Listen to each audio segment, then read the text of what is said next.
All right, and we are live with show number 107 of the Two Wheels to Freedom show. I guess I said show twice there. That wasn't a very good intro.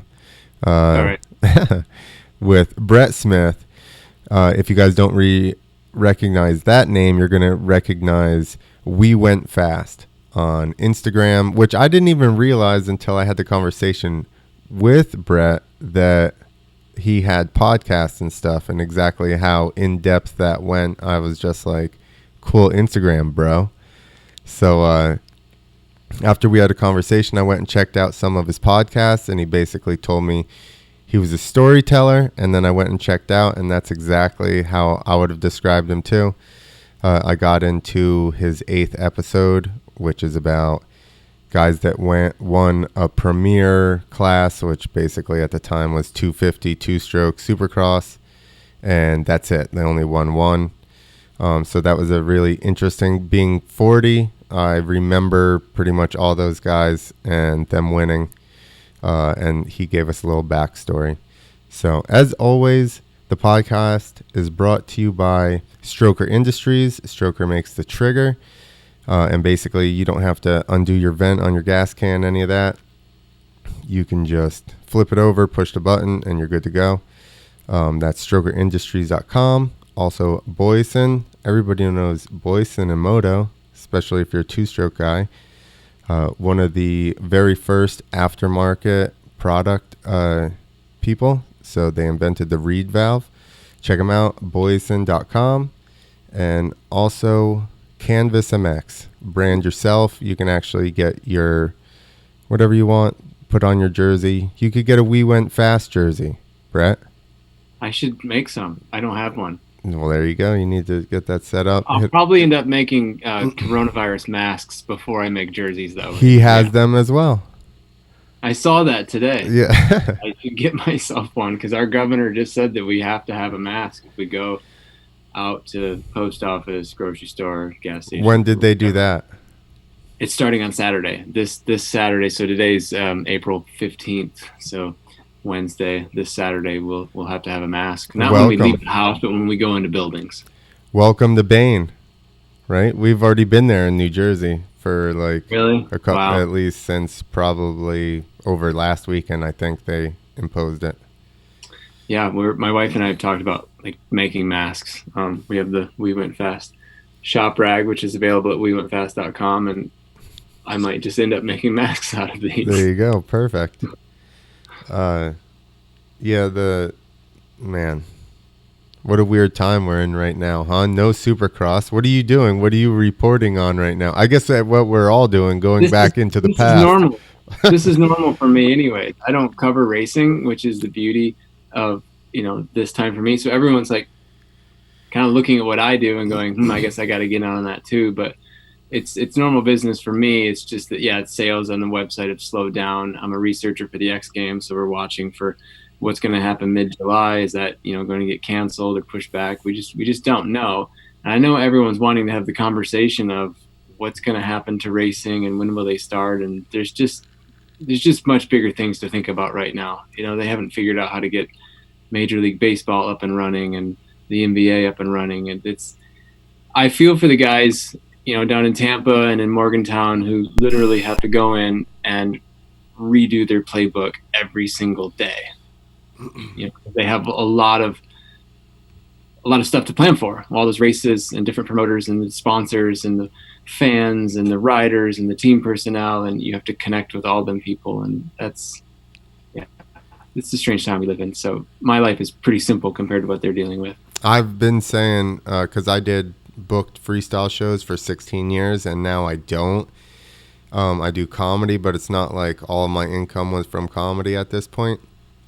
So I'm like, man, I'm glad that I'm not just full-blown events at the moment, because down payments, all that stuff. Like now you're trying to figure out, do I make you give me the whatever retainer the contract says? I mean, you can't, I wouldn't imagine, because you got to understand that all of us are kind of just on the shit end of the stick.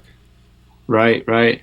So right now I'm just looking through my, list of projects that I'm in the middle of, and I have a list of 30 different projects that are in different stages. And my biggest challenge at the moment is I got two kids who are not in school, and it's just been, we always work at home, so being at home is normal for me and my wife, but not being able to focus, just with the news every day coming in and being worried about that, and having kids running around the house who are screaming and hollering. They're 3 and 6, so like it's chaos here. Wide So open. yeah, it's wide open. It's hard to find that time to sit and focus on projects. I know that when I'm trying to edit or anything, of that nature, when somebody sits down and talks to me, I'm like, I need too much focus to, you know what I mean, to have somebody talking in my ear and get done what I'm trying to do. Right. But I got the Fresno Smooth story done and sent off. I'm not sure exactly what issue that will go in, but that was nice in this pandemic situation, because that had been on my plate for at least 15 to 18 months. Davey asked me to do it, and I just kept putting it off, putting it off. I think when I first saw the movie, because he's like, I would like to do a story on Fresno Smooth and the fallout of that and what happened with that movie. And I said, I've heard of the movie. I don't think I've seen it. And then I realized why I hadn't seen it, because of the Fox Yeah. setting it aside and the rights getting transferred and the company going under that took over the rights to the movie. It just never really got released, which, you can read the article to find out the whole backstory on that. But I watched it while I was putting my daughter to bed one night. I'm like, this is not the kind of movie I should be watching while I'm holding a child in my arms. I don't think I want anything to do with this movie. So I just let it sit. And then, now we're in this quarantine situation. And I'm like, I kind of have time. I should just get that thing done. And I dug into it, and it was a lot of fun. And thanks to your podcast, show number 26, I got a lot of the great backstory out of Adam before I was able to do my own interview with him. So thank you for that. Yeah, Adam's rad, and I've known him for a while, but I think I'm going to learn still. I've never sat down and been like, what exactly happened with Fresno? I just know my experiences. It popped up, it disappeared. It became like crazy. Somehow I got this bootleg copy through my roommate at the time. And then I'm like, what? This movie is ridiculous. And it had like big name people at the time, which blew my mind even more, and now it's become its own thing, It's so bad it's good. It's a cult classic that people wanted to see for the simple fact that they couldn't see it.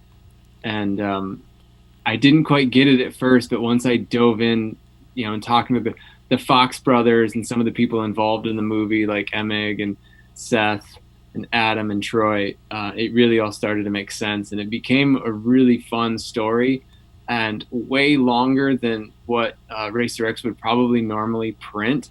But I'm betting on the fact that since they're not going to have any racing to put in the magazine in the next couple months, that maybe they'll be able to run the whole thing. And you make a cameo in the story. You have a couple of sentences devoted to you. Oh yeah, sick. Mm-hmm. I love the anecdote of you getting the shift catalog and trying to order the film, and you popping the VHS tape into your player and going, well, I don't know what this is, and hitting the eject button. Yeah, the first minute, I'm like, this can't be the right movie that I'm supposed to have here. So imagine the executives in Fox Racing headquarters watching that scene and going, okay, yeah, all right, this is what they've been working on for 18 months. I don't know about this. I know, especially as conservative as Moto is.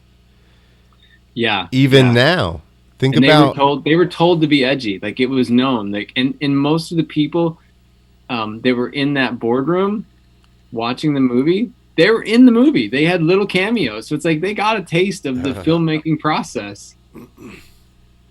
But then once they saw what the madman, the mad genius, came up with, I've actually, and this is not really secret, we've said it on here before, I've been talking to Adam and working on Baco a little bit.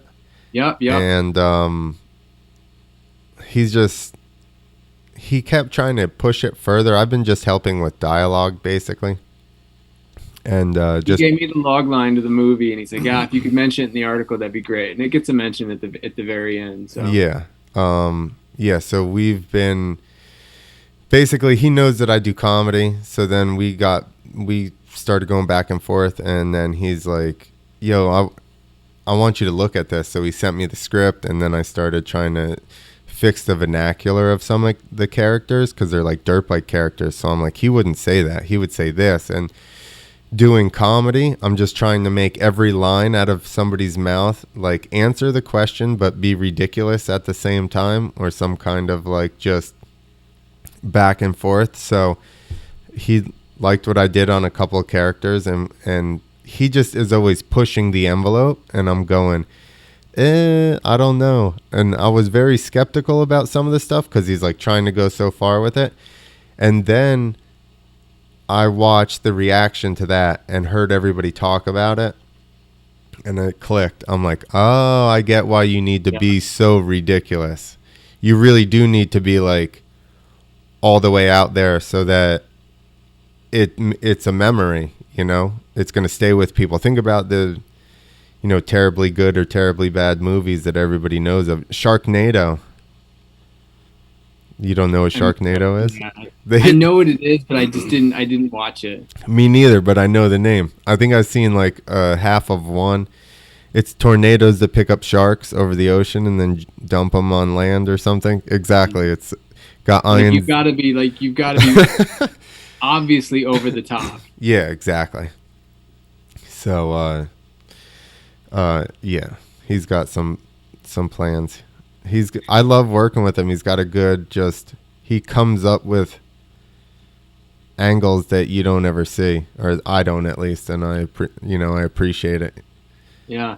He was all in when I reached out to him about the article, sent me a bunch of behind the scenes photographs that were just hysterical. This is stuff that nobody has seen, you know, and it's such a delicious snapshot of the late 90s and what they were all up to at that point in time. Yeah.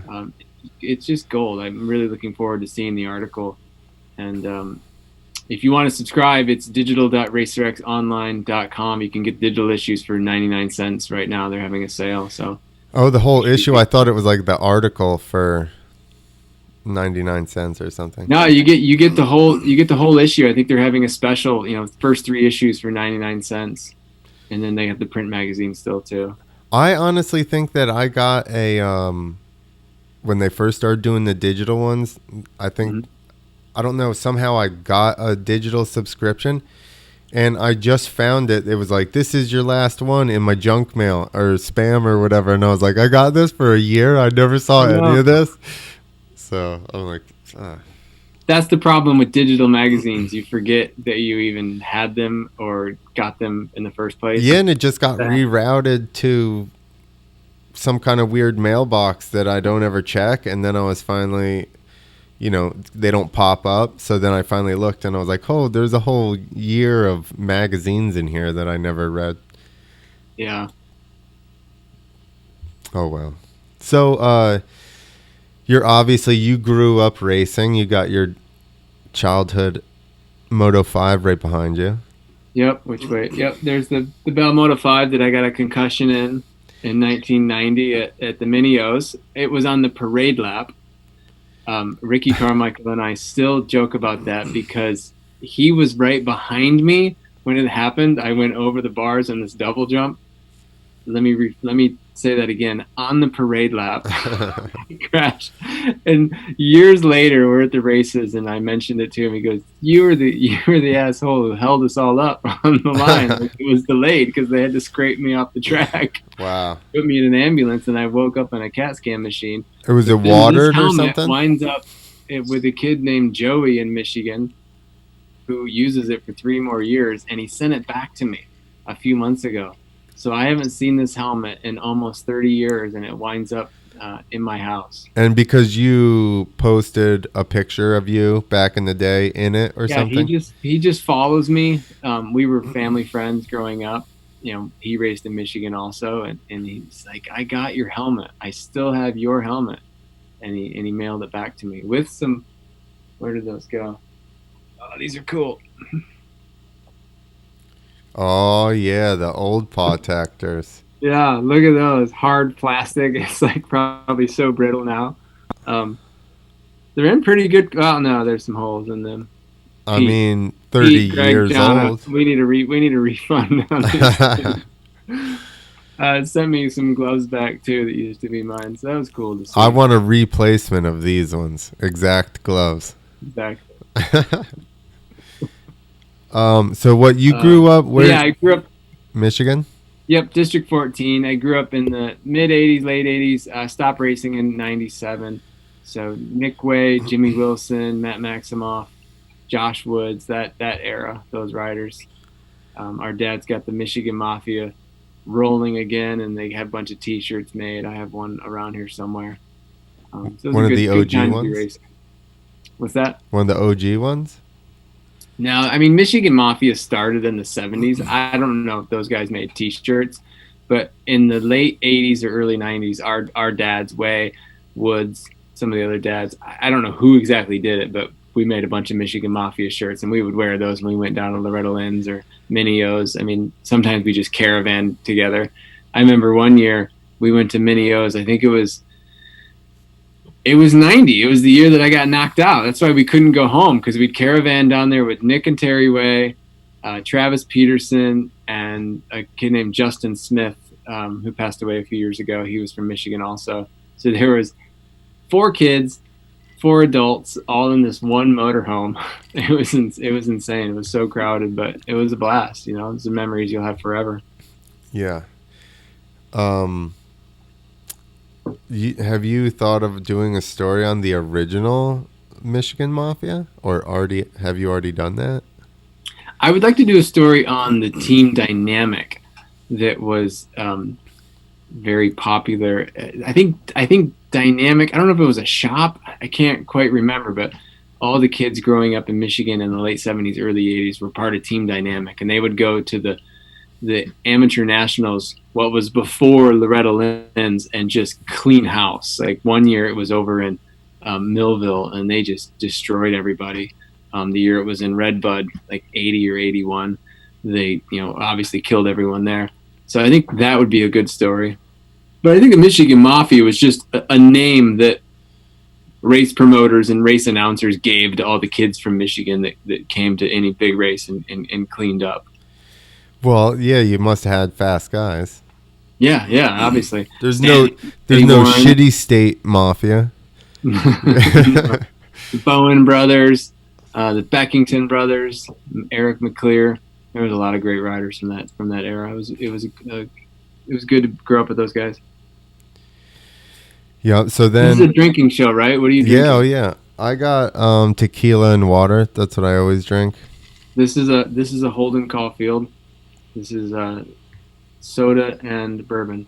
Soda and whiskey. Holden Caulfield, isn't that from some book? What's the book? Yeah, Catcher in the Rye. That's what I think his was, and I don't have any of this. It was soda and scotch. I didn't have any scotch, so. Oh, scotch. I'd improvise. I'm completely out of beer. I don't know if the liquor stores are open, and so I kind of just. I don't know if this is the same in your house, but I have a bunch of bottles of liquor that have been hanging around for 2 decades, and I'm like, I'm gonna drink all these. Like, I'm not a gin person, but there's a bottle of gin here somewhere, and I was like, we're gonna finish all the alcohol before we go out and buy any more. Nick says he's trying to log on. See if I can. I'll send him that. Just the show thing I sent you.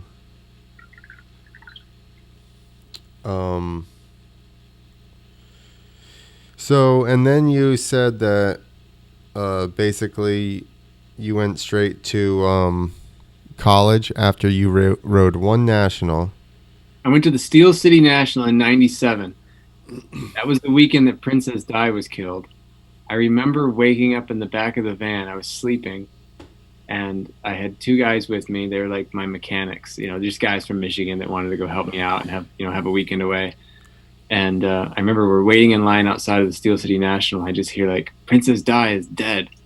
I pop my head up, and from sleeping, I'm like, wow, that's probably a big deal. That was Sunday morning. But back to Fresno Smooth. '97 Steel City. That was the weekend where they shot the Emigos commercial. So the day before, on Saturday morning, they shot that whole commercial just outside the gate, and I happened to be there trying to qualify for that race. So it's kind of funny that over 2 decades later, I find out that I was there the weekend where Albrecht puts out the Oats and brand bitboard during an actual pro race. That's But awesome. Emma was like, I was so far out front, it didn't even matter. I was just laughing inside my helmet. So I didn't qualify for this, into the main motos. You qualify on Saturday for Sunday, and then on Sunday morning you had to qualify again to get into the motos, and I didn't make it. We swapped bikes onto this Honda Troy modified CR125, and I was like looping out on the start because I never rode modified motorcycles. We'd go to Loretta's in the modified class, and I'd just ride a stock bike because we just didn't spend money on that kind of stuff. And so when I got on the bike that actually was much faster, I couldn't handle it. It was too fast. What's up? But Nick is here. I was not going to hold What a up? candle to this anyways. I was listening, so I brought scotch. He's Oh, nice. It pairs with my Busch Light. Oh, perfect. You're from Michigan. Do you mix them together? In my stomach, maybe. I was just easy drinking, and then I seen you guys showing off your booze. So I was like, all right, I got this scotch that's been sitting around. All right. We were just talking about Steel City '97 and the race that put me in college. So how old are you? You're 18 there? Yeah, I guess so. '97, I turned 18. Yep. Because I'm 40, and I'm like, if it was 98, I was 18. 99, I was 19. So it's easy math. Yeah, I'm just a year ahead of you. So yep, then I went to University of Michigan and spent 3.5 years there, and then I went and worked in television down in Georgia, where we produced Moto World for ESPN2, and bunch of outdoors hunting and fishing shows. But Moto World and MotoWorld.com were the properties that I worked on, and that was a dream job. I mean, traveling the world, producing television shows about motorcycles, that was pretty sweet. Is that what you went to school for? I didn't get that. I went to school for communications. Yeah, I wanted to be a writer, broadcaster, anything like that. And I had a job offer at Dirt Bike Magazine because that's what I really wanted to do. But I did my internship down at Moto World, and when college was over, those guys said, we'd like to have you back down here. We have a position for you with MotoWorld.com, and we're going to start a magazine. And the magazine, he announced it on an episode of Moto World. I'm like, cool, this is going to happen. And that didn't happen, but I got to learn television, and that was a blast because now multimedia skills are a must, an absolute must. Yeah, I'm multimedia faking it until you make it. I'm still faking it. I didn't say I had it all figured out, but it was nice to pick those skills up a little bit. Yeah. Well, it seems like at this point everybody's faking it. Even the news is just at home, just everybody's in front of their phone. Exactly. That's what I was like, the news is shooting just like I do.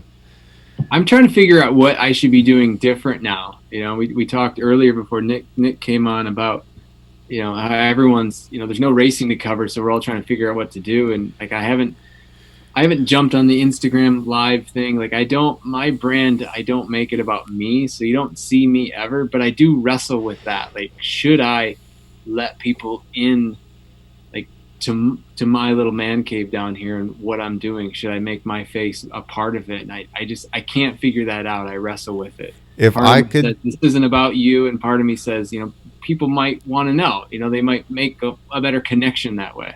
Well, I agree with that. That's all it is you think about reality TV, right? People like people because they love them or they love to talk shit on them, Yeah. But they're still watching the stuff, I've always tried to not be, I've always pushed brands, but the issue is now after I stopped, like my Instagram was private for years and years while I rode. And I never really got any fans. So then once I left that, I didn't have that fan base to then go and try and do anything with. So now I've got an Instagram with 1,500 people on it because all it was my friends. and I was always pushing brand, Instagrams and this and that. So I think personally, for business wise, to be able to branch off onto stuff, probably branding yourself a little more would be better. That would be my only suggestion. But if I could have pushed something, and I guess eventually everybody knew I was FMX East, but I wasn't. I had way better riders than me, and I just promoted those guys mainly. You mean like you would let people in on the person behind the brand more? I'm not really. I'm trying, just because I do comedy now. It's a different aspect, so you're a little bit more of your person in your jokes and stuff, which I just say you need your face out there. Yeah, exactly. And so I try to put stuff out, but I'm not really like that. If anything goes on in my actual personal life, I pretty much don't post anything. I'm just like I've even gotten hurt and not posted anything for months because I was just, what the hell am I going to write on here, And at the time I wasn't aware enough to be like a Nate Adams does. I've seen him save pictures and be hurt and just post the whole time, so you never knew that he was hurt because he was just constantly still putting stuff out. For sponsors and stuff like that. And I don't think this was a big enough thing for me to have thought of it at that level, then. All my money came from riding. None of it came from social media, so it didn't matter to me. Right. Yeah, I didn't like make the website or have anything to sell until I had like a following that was, trusted me and liked what I was doing. I didn't want to like just start a brand with 5 people and say, here's my line of t-shirts and hats and whatnot. Like why would they want to buy, so first it's like, I'm going to build a following first and then I'll start rolling out, products and stuff like that. Yeah. Yeah. And you need to have the people that want to support you.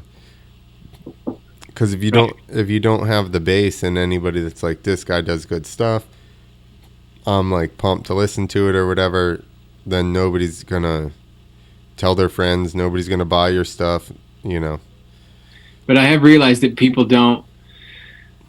Okay, so I was at Motocross of Nations in 2018 at Redbud, and I saw Deegan, and I know Deegan just from my work with the X Games. I'm like, hey Brian, and I had a bunch of stickers. I'm like, here's some stickers for you and the boys, and he looks at him, he goes, his laugh, this is you? This is you? I'm like, yeah, we went fast because I didn't know that, and he's like, see you later. But people don't realize it's me. They know me, but they don't know I'm the one that's running the brand. Yeah, and I kind of like that. I do admire that. I like that. Like I said, I've always with the brands for the most part. I mean, I've learned to put myself in more stuff, but in the beginning, I just pushed the brand itself, and I would put other riders in all the videos and everything kind of more than me, because I was like, I don't know, I wasn't trying to push myself. I didn't want people to think that I was just doing it to put myself in movies or videos or whatever. Yeah. You're East Coast. It's something I wrestle with. I don't know. It's, I want the stories to live on their own. Like I want this brand to be able to live on without me, and there are some brands that, take Pulpamex and Mathis, for instance. He's done an amazing thing, huge following, but without him, that brand doesn't live on, right? Like, no, I agree. His personality, that's what people want. You're making something that you could scale. Yeah, I guess so. Because it doesn't need to be you. You can have other people make articles, and as long as you approve of their article or the theme of it or whatever, and you feel that it's good enough to go with your brand, then you can use it. Versus, like you're saying, unless it's a personality that's on the show a bunch, like Kiefer or JT or something like that, and they're actually close enough to do it, they don't have that. It's not the same. Then it's somebody else putting an article out, Right. Because you listen for his attitude. Yeah. Building a brand's an incredible experience. It's just hit and miss, trying things. there are days where, like, the half hour that I had before we got, on this call, I completely squandered because I was trying to figure out, my posts for the rest of the week. And I'm like, I don't even know. I have no idea what to do right now. Yeah. What are people paying attention to? What do people want? So there are days where I kind of throw my hands up in the air because I just don't know what to do. Yeah. I mean, but then there's days where I feel like I have it all figured out. You get in the zone, you're in the middle of a project, things are going really well, and you just can't miss. So that's the interesting thing with stuff like this, right? You get like momentum or a feel, and then you're like, stuff starts coming together, and you're just so excited about it that you just keep on it. Yeah. Just before the states started shutting down and the kids were still in school, I was working on a book about David Bailey. I really haven't been out in the public with this. It's been something that David and I have talked about for years. And we got together last June and spent a few days talking to each other and just interviewing and getting audio recorded.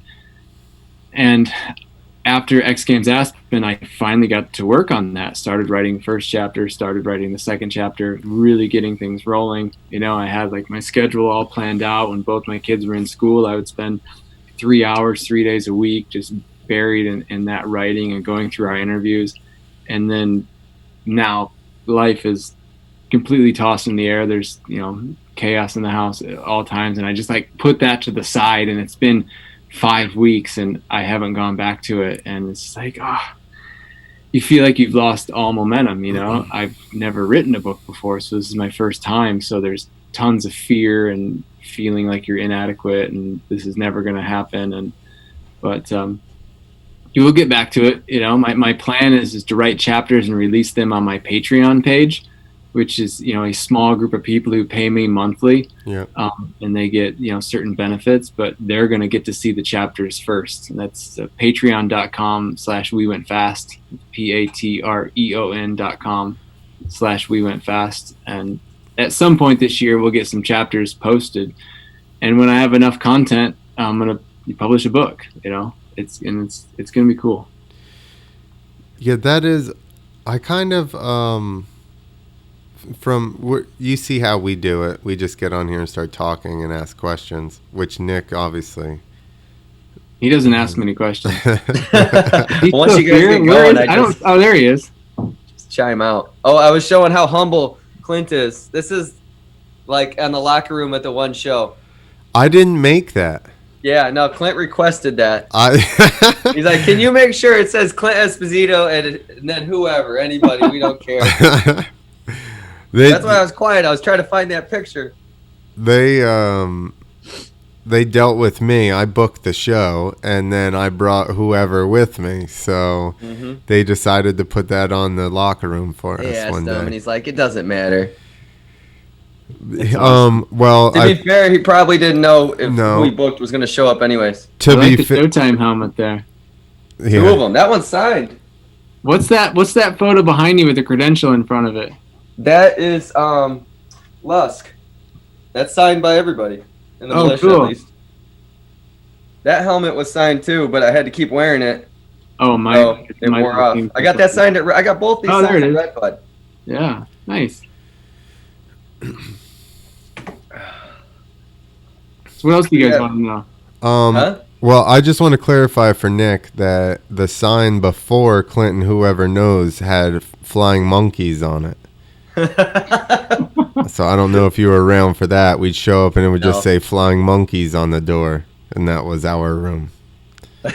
So was that a monster truck show? Yeah, Brian Manson. Yeah, we'd always get dirt bikers always get fucked with by all the monster truck guys. Well, and Brian just likes to one time we're in a show and I'm taking basically a rut from, there's one rut in the turn to hit the ramp. Otherwise, you're kind of just in some weird dirt. And as I'm coming into the turn, he picks up a rock that's 6 inches long and just throws it into the rut. And I'm like, what the fuck? I hit it and I'm all just stop and push it out of the rut. And I'm like, what is wrong with you? And I just turn around and hit the ramp. And I'm like, he would do shit like that all the time. So did you get to hang with Bradshaw? Monster Jams? Was that his era? Maybe. I wasn't. I don't think so. I think I was in and out with the Feld deal a little bit, and I think he was after I kind of left. But or I may have been there, but I was either doing those ramp to ramp IFMAs or doing arena Monster Jams, and he was probably driving stadium ones. Yeah, they do Monster Jams in arenas. Yeah. Oh man. You don't do them anywhere. Yeah, exactly, dude. I've done. It wasn't a Monster Jam. Maybe not Monster Jam, but no, he means actual Monster Jams, but they do them in arenas. They used to do them in concrete floors in arenas on concrete floors and call them the Thunder Nationals, and they sucked balls.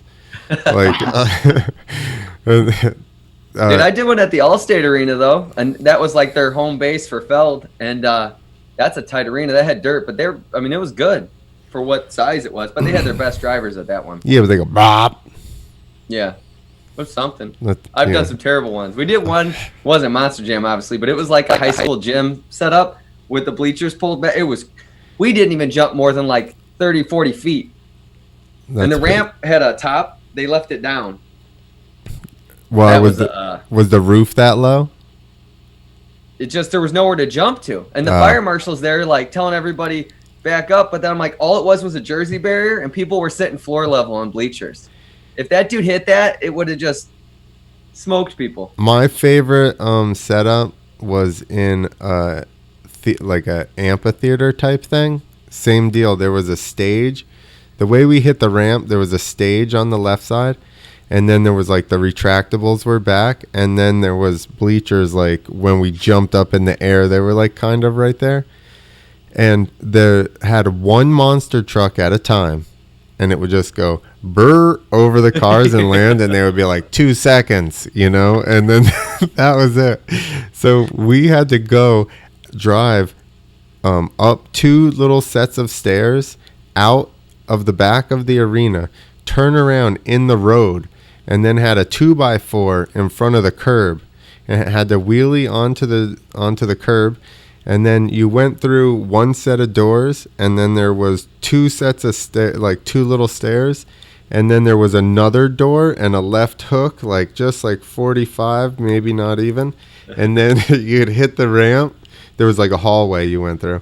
Hit the ramp, land, and go out the back doors of the building and turn around and come back in. That was how big was the gap? Probably fucking 55 feet or something. Oh shit. It's like some weird Evel Knievel stuff right there. Dude. Like the Cow Palace, how he started up in the rafters and his exit. Yeah, he had to make it through the exit doors on the other side. Yeah. I wouldn't want to imagine trying to jump that stuff. That's the people go, oh, you guys can out jump Evil. Yeah, but he was doing it on a friggin' brick. Yeah, XR75. Yeah. And how many times did he book a jump and then get to the stadium and be like, oh shit, how are we gonna make this work? But you have to. Well, everybody's there to see you. Especially back then, they were just rigging stuff. Well, Wimbledon or whatever, one of them, he was there and the bike was running. Is that? That's Wimbledon. I think that's one of the last autographs he ever signed. Wow. Really? Yeah. I in the corner. I want to say it was that one. The bike wasn't running right. It was running on 1 cylinder or something. And he's like, it's not running right. It's not going to make it. And he goes, well, people paid to see a show or something like that. Yeah. And he went for it anyway. ABC too. That was I think he's like, big deal. He's like, I can't make this jump. And they're like, you have to. He's like, no, I'll jump it, but I'm not going to make it. And then that's Wembley Stadium. I mean, that was 100,000 people. You have to if you got that many people. You got to go. I want to say that was the one. And he's just like, we're on 1 cylinder, but I guess we're going for it. Dude. Nar. Get me some scotch. I'm gonna jump this thing one time. Yeah. What do you think he had before that one? Oh. I love how he would come out of his motorhome and tell kids not to do narcotics and then throw back a bottle of wild turkey. Listen, as long as the image, the right message. As long as the image is good, exactly, then you're all right. Back then, that was probably the best pain medication you could get. Pain living right there. I don't think so, bro. Well, the most easy. They still had heroin. He had to kind of function. His cane came up for auction a few years ago, and I wanted it so bad. What'd it go for? Starting price was $20,000. Woo! I mean, but that was like low enough. And I'm like, hey, wife, no, it didn't get past there. She's like, what does it do? It's a cane. It's got a flask built in. Come on. That's worth 10 G's alone. Yes, exactly. Especially he drank out of that thing. Yeah. I have an Evel Knievel shirt in my shop. It was surprisingly easy to get a licensing deal with his son. Kelly runs the brand now, and I mean, they're just cashing checks, right? It's a pretty sweet deal. Yeah, good for him. My wife made this shirt with, I don't have one in the office, but it has like 4 of his famous jumps, that being one of them on it, and just the dates and the places, and that's it. So it's like you either know what's going on or you don't. Right. You know? And then there's a little woven tag on the hem that says, Evel Knievel officially licensed product. I thought you were going to say there's a woke tag on it. No. Is this when we get into the wokeness? Are you woke? How woke are you? I'm not that far in. I need a few more Holden coffee. Oh, you're not that many drinks in. Clint's going to be reading. He's going to be reading Catcher in the Rye tonight. I don't read. Is this the shirt you're talking about? Oh, that's the one. Yep. That's cool. It's on sale right now. Everything's on sale. COVID-19 sales. Sold. So it doesn't even have the pictures. I thought it had the pictures on it. No. It's just text. It's even better. You gotta sit there and you gotta read it, and then when it's a conversation starter. That's what it was. Yeah, that's what I was gonna say. And you get it or you don't. You have to. I mean, I never heard of the Kings Island one, but the other ones are so big. I would imagine any, evil fan would know that. I would hope. I think my brother's down there in the chat trying to get our attention. Yeah, I was gonna say. Oh, yeah. Somebody said something, and then all of a sudden the screen got blown up. So let me do this. Come on or come one. BJ, learn how to use your technology. I had a guy in Toronto airport approach me and tell me how cool this shirt was. Oh, he had it on. See, it's the conversation starter. There you go. Brings people together. My brother busting my balls. Do you think that I'm technologically inept. Was your brother? But I'm not still like flip phone technology bad. Some people are going back to them. Well, I mean, we're all being tracked now, right? That's the only way to not. Here we go. I bet they got tracking They figured out how to put tracking devices in flip phones. Sorry, people. Doug Henry had a flip phone until just a few years ago. It was hilarious. You gotta go find an old Nokia on eBay or something. Put your SIM card in it. And then you gotta wrap it in tin foil. I'm a StarTAC guy. I gotta have a StarTAC. That was a good phone. I bet there's still one out there that'll work. Somebody could find one in a drawer, and it'd probably just still be charged even. Dude, I got stacks of phones in my drawer. Yeah, me too. I may have a StarTAC somewhere. I'm gonna have to see if I can plug it in. You guys are older than me. I came in and it was Nokia was the shit. Did you ever? And I didn't even have a phone at that point. Did you ever have a beeper, Brett? No. No, but I remember where I was the first time I saw one. I didn't understand it. I didn't get the concept. Like, there was a girl from high school standing in front of this grocery store, and I'm like, what is that? And she's like, it's my beeper. And she tried to explain it to me, and I couldn't. She's like, I couldn't compute what she was telling me. I didn't understand why you would need to talk to someone that bad, where because that's they what needed to send you a vibration to your hip. I still don't get it. That's what her pimp gave her, and he said, this better always fucking be on you. Your brother said your mom had one. Probably. Maybe the girl hanging out in front of the grocery store. I don't know. Oh, that's funny.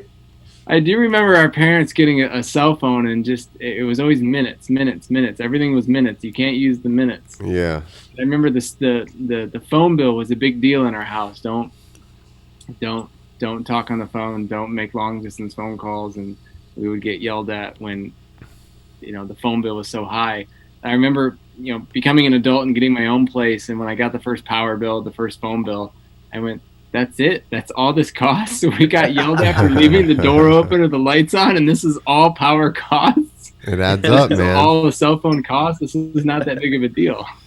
It's the principle. Spoiled American and sometimes kid. You just need a reason to yell. We grew up in the era of Ma Bell, though, so I think you could call just a mile down the road, and it was long distance, and it was literally $3 a minute. And so, when you're talking to your friends for a half hour at a time, it's phone bills in the hundreds of dollars.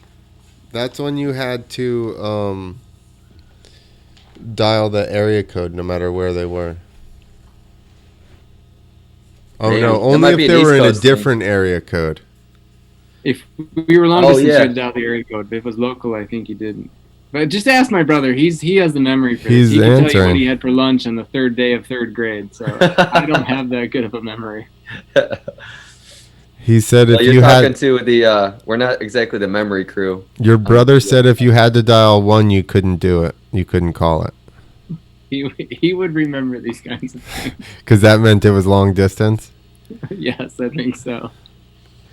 He keeps calling you BJ, and I'm like... That was my nickname growing up. I was like, there's no... Before I met my wife... Should be BS.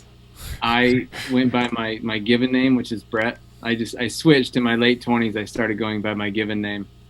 Changed all my bylines, decided it was, time to just go by that name everywhere, not just, with my wife. So I just changed everything. But people who knew me before 2007... call me by my nickname. Yo, BJ. Do any of them say I don't even know you anymore? Yeah, they do. They joke about that. Like Jason Wygant from Racer X, he's like, you're still the Beej to me. I'm the Beej and he's the Weej. So. That's funny. Where did you live at in Atlanta? Downtown. Oh, okay. You were fancy, huh? I was out west with the rest of the rednecks. I mean, I went on one of their first I remember listening to the first show, DMXS show. I was in Peachtree City, Georgia. I was on an internship, and those guys did their first show with little Walmart microphones with socks over the top of them, and the audio was terrible, and they kept disconnecting, and they had Tim Ferry on the show. It was hilarious. And then when I moved down there in January of 2001, I went on a show pretty soon after I moved down there. And that studio right next to the Mexican restaurant in the plaza. You probably remember that, right? In the trophy. Yes, exactly. Shop. The trophy house with the T-shirt. T-shirt printing shop in the back. Kevin Kelly owned a trophy shop, and then they also screen printed shirts. So back in the big warehouse area, they framed out a room in the corner of the warehouse, and then put a studio inside that room. So that was basically the whole, it was just a room inside of a bigger room. And before that, it was just a desk on the other side of the wall of the trophy showroom. I wonder. It was just a desk in the middle of that giant warehouse, just echoey and stuff. See, I think I showed up when around the table. The first one... I think all of the ones I went to were in that studio. So whenever I was on the show a couple of times. Yeah. Very early on when they still had freestyle guys on there besides Ronnie Renner and Travis Pastrana or whatever if they have him. Yeah, it's funny. Those guys were doing that before the iPod even came out. Yeah. Well, at the time, because I was like, whoa, that's a good idea. And then it was just a whole rigmarole to try and put audio out like that. You needed a server and this and that and blah, blah, blah. And I'm like, all right, I'm not getting into that. Yeah, it was a big deal. It was pretty funny that they were able to figure that out. Yeah. That was good times.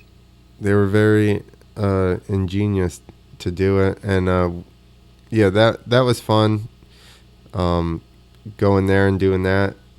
I just went there for a Supercross one time, and I remember everybody being drunk, and then, debauchery. Good story. Everybody just went home. Good story, bro. I'm a storyteller too, so you can see. Usually that's my job to just end a story mid-sentence. Who's Nick Smith? That's my brother.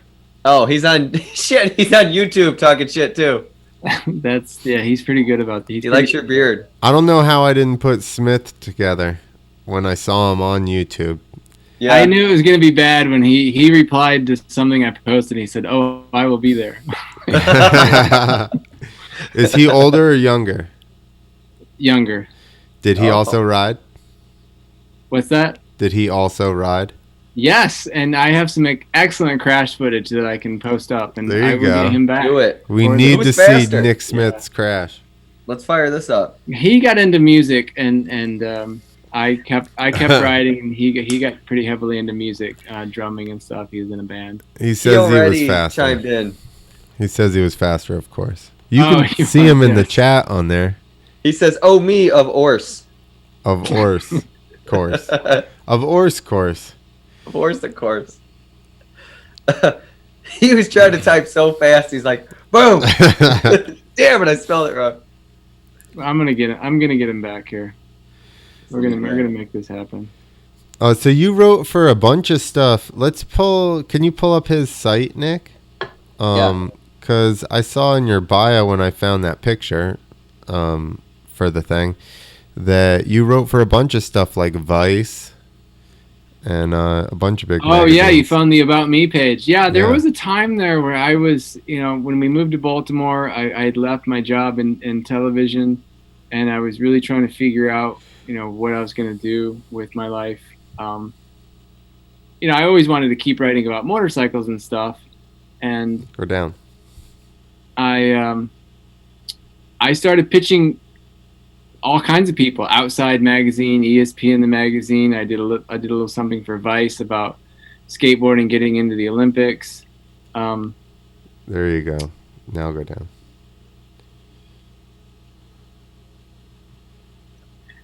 Is that just a link device? Oh, here you go. There's Nick Smith there. This is about when he peaked. Where? That was quick. I figure out how to make the screen bigger. That's hilarious. Yeah, this Vice article was about skateboarding getting into the Olympics. The story about how it happened. Gary Ream there from Woodward was not happy about this article. Why? You'll have to read it to find out. But that's a lot of words. Do you read this? Can you read this to us right now? Like as if it was a podcast? Yeah, let's read it live. Go. Yeah. This guy was not happy? No. Well, everybody already knew he had gray hair. Why is he so mad?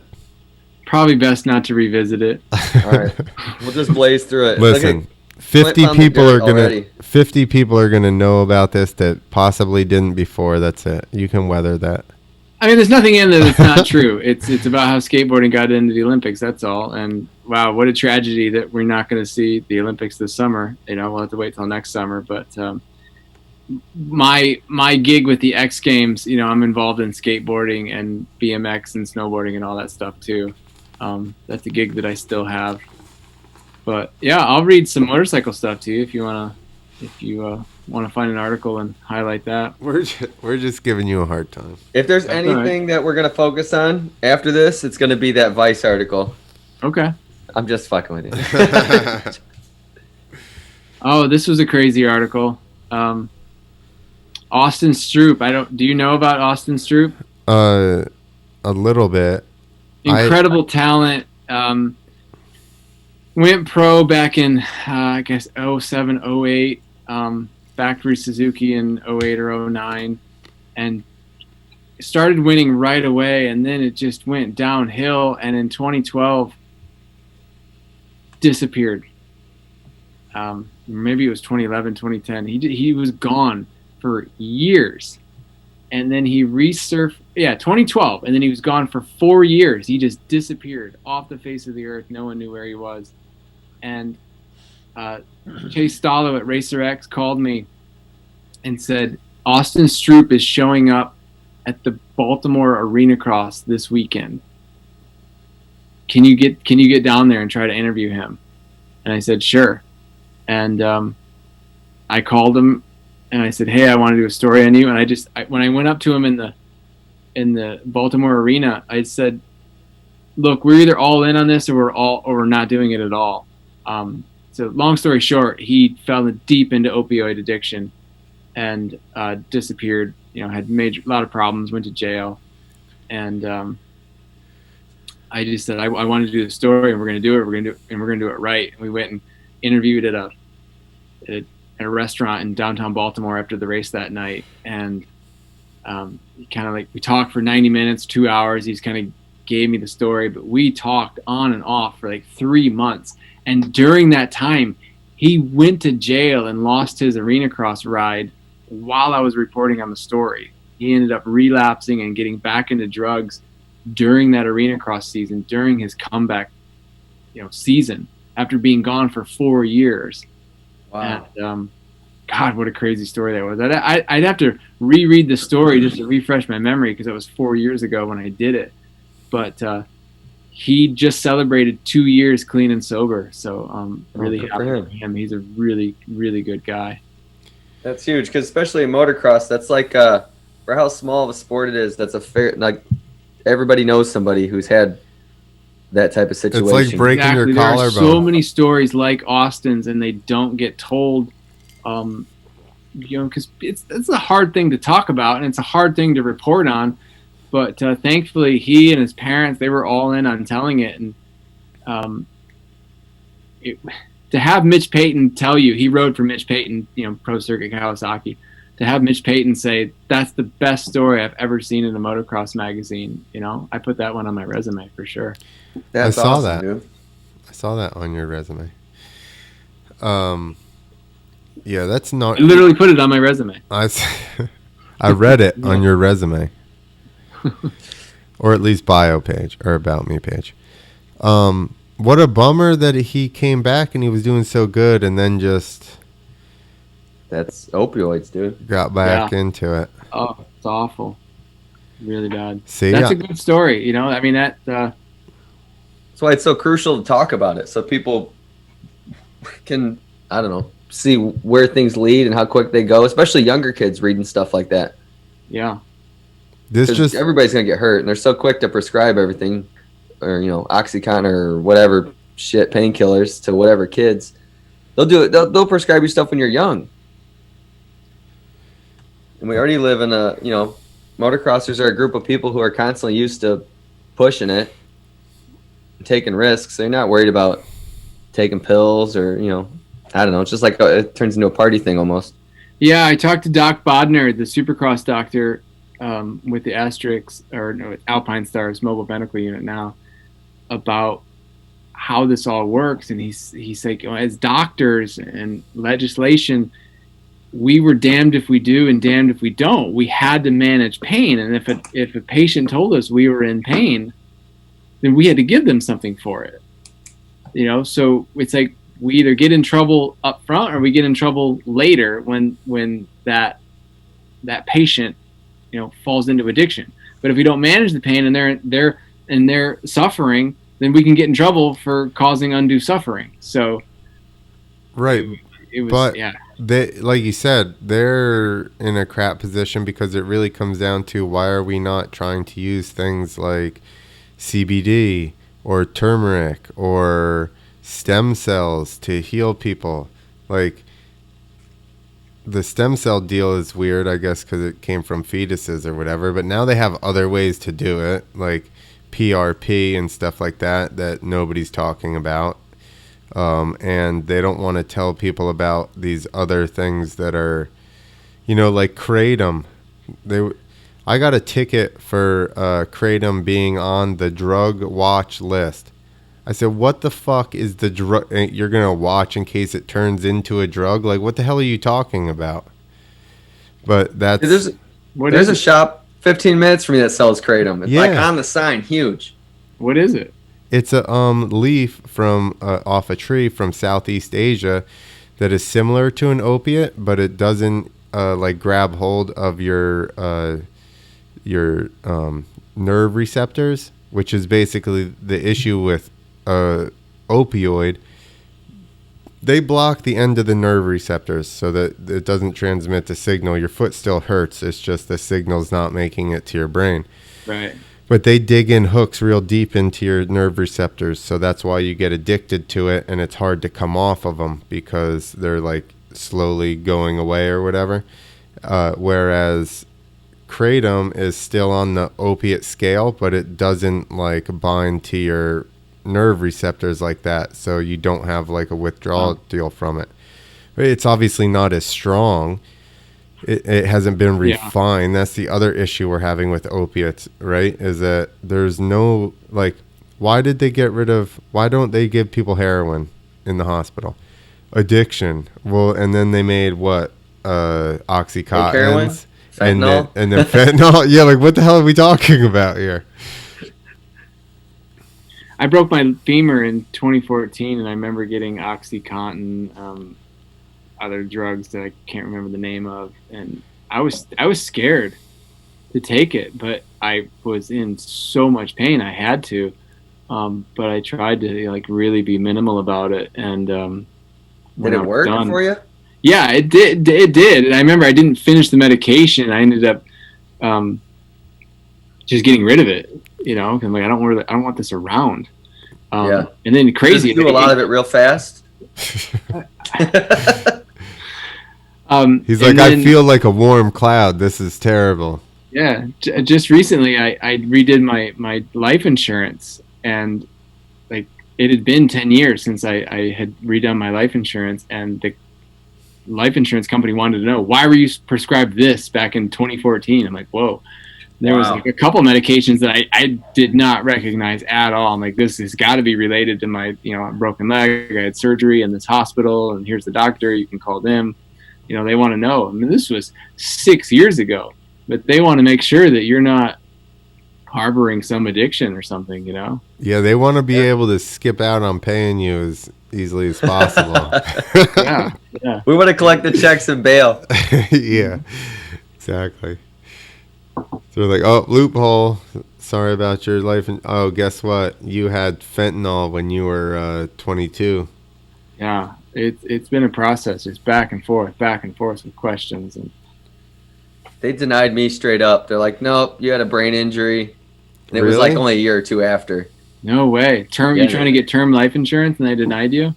Yeah, this was a while ago. Like they had somebody come to my house. I had to sit down, do a little interview. And then I had whacked my head pretty good, like I think probably 2 years before, and they were just like, no, due to traumatic brain injury, they wouldn't do it. So wow. I think maybe now if I've lived another like 5 years, maybe they'll be like, yeah. That's why I never got a brain scan or anything. If it's not confirmed, then I don't have it.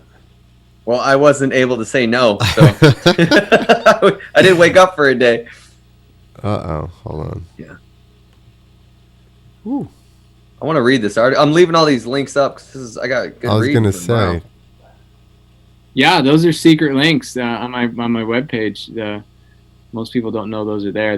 I use those for when I'm pitching to other magazines outside of the motorcycle industry. I'm trying to. You look, I write good, not just dirt bike stuff. Which I've just stopped doing because it's just not really worth it anymore to chase, the little bit of money that you get. And I mean, shoot, you see 2 weeks ago, or maybe it was just a week ago, 36 people got laid off from Sports Illustrated. And 36? Yeah. Wow. I didn't know Sports Illustrated had that many people working for them at all. Yeah. REI just laid off a bunch of people in their, writing department. These are just people I see on my Twitter feed. Like, I got laid off today because I follow a bunch of writers, and it's rough. Oh, this was a fun article. This was so much fun. Motorcyclist. They don't print magazines anymore either, which is another reason why I started WeWentFast.com, is because so many of that lady was crazy. That lady right there, she was so funny. a lot of the magazines that I write for just aren't printing anymore. So I started my own website where I could keep writing articles for myself. This was a dirt drag. So these guys drag race motorcycles in the dirt. And it is insane. The smell of the nitrous. Here, I can read some of this to you if you want. Where is this? This was in West Virginia. Already. Go to the top of the article. I don't. You already got me. You got me at West Virginia. I'm sucked in. Roll up a little bit. I don't think that's the beginning. No, I guess it is. The drag days of summer. Blue jeans, red clay, and the white hot. Scroll up a little bit. There you go. Oh. And the white hot insanity of West Virginia dirt drags. This video is madness. Top Fuel motorcycles, the most violent drag racing machines on the planet, square off at a dirt strip where they have no business being. They rip passes, a maelstrom of noise and rooster tails for nearly 5 minutes. There's no music, no announcer, no story, no fancy intro or end credits. And then, just as unceremoniously as it begins, it's over.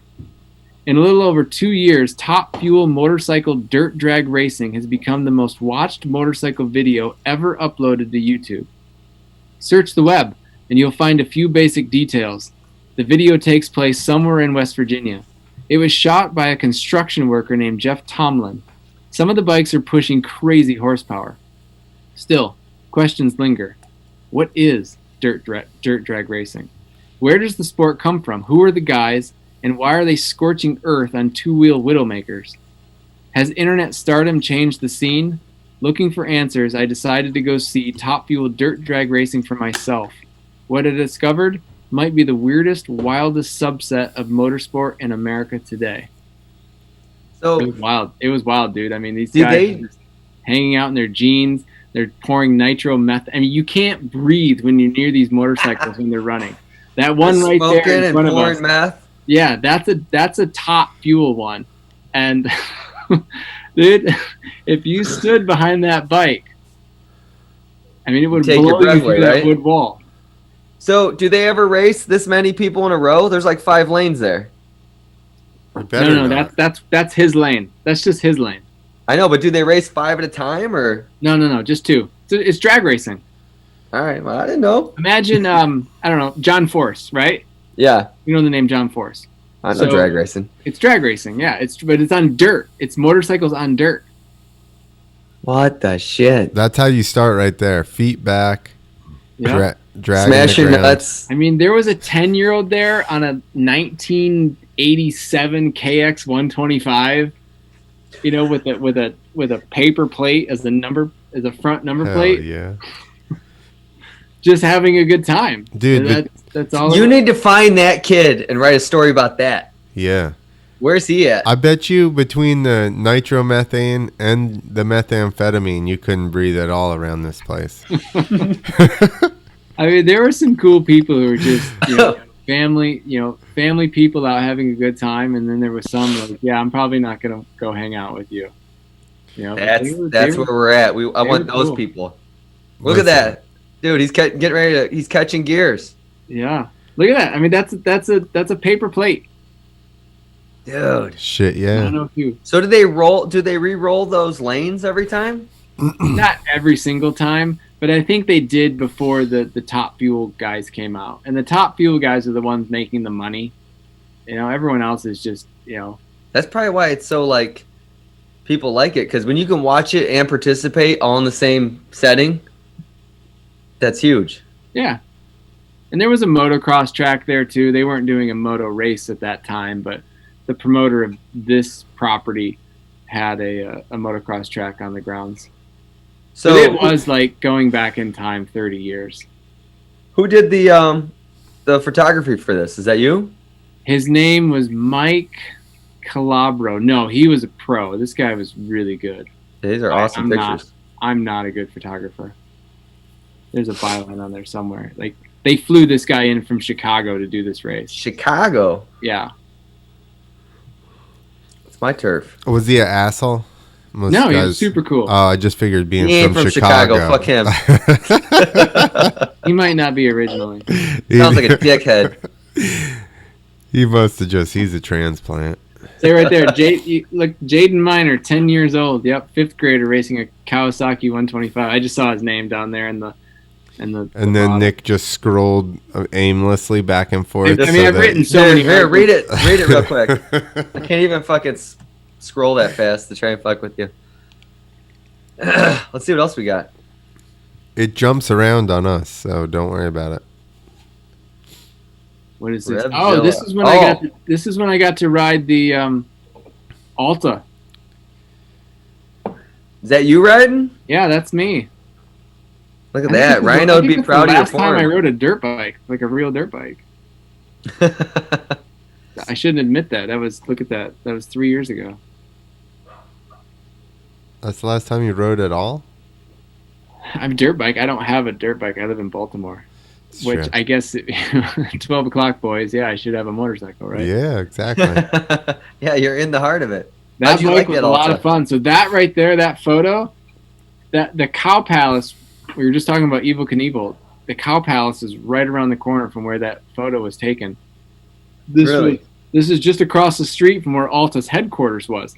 So all these riding shots, they would go ride there. They had like this testing ground that was between the Cow Palace and this railroad track that came out of San Francisco.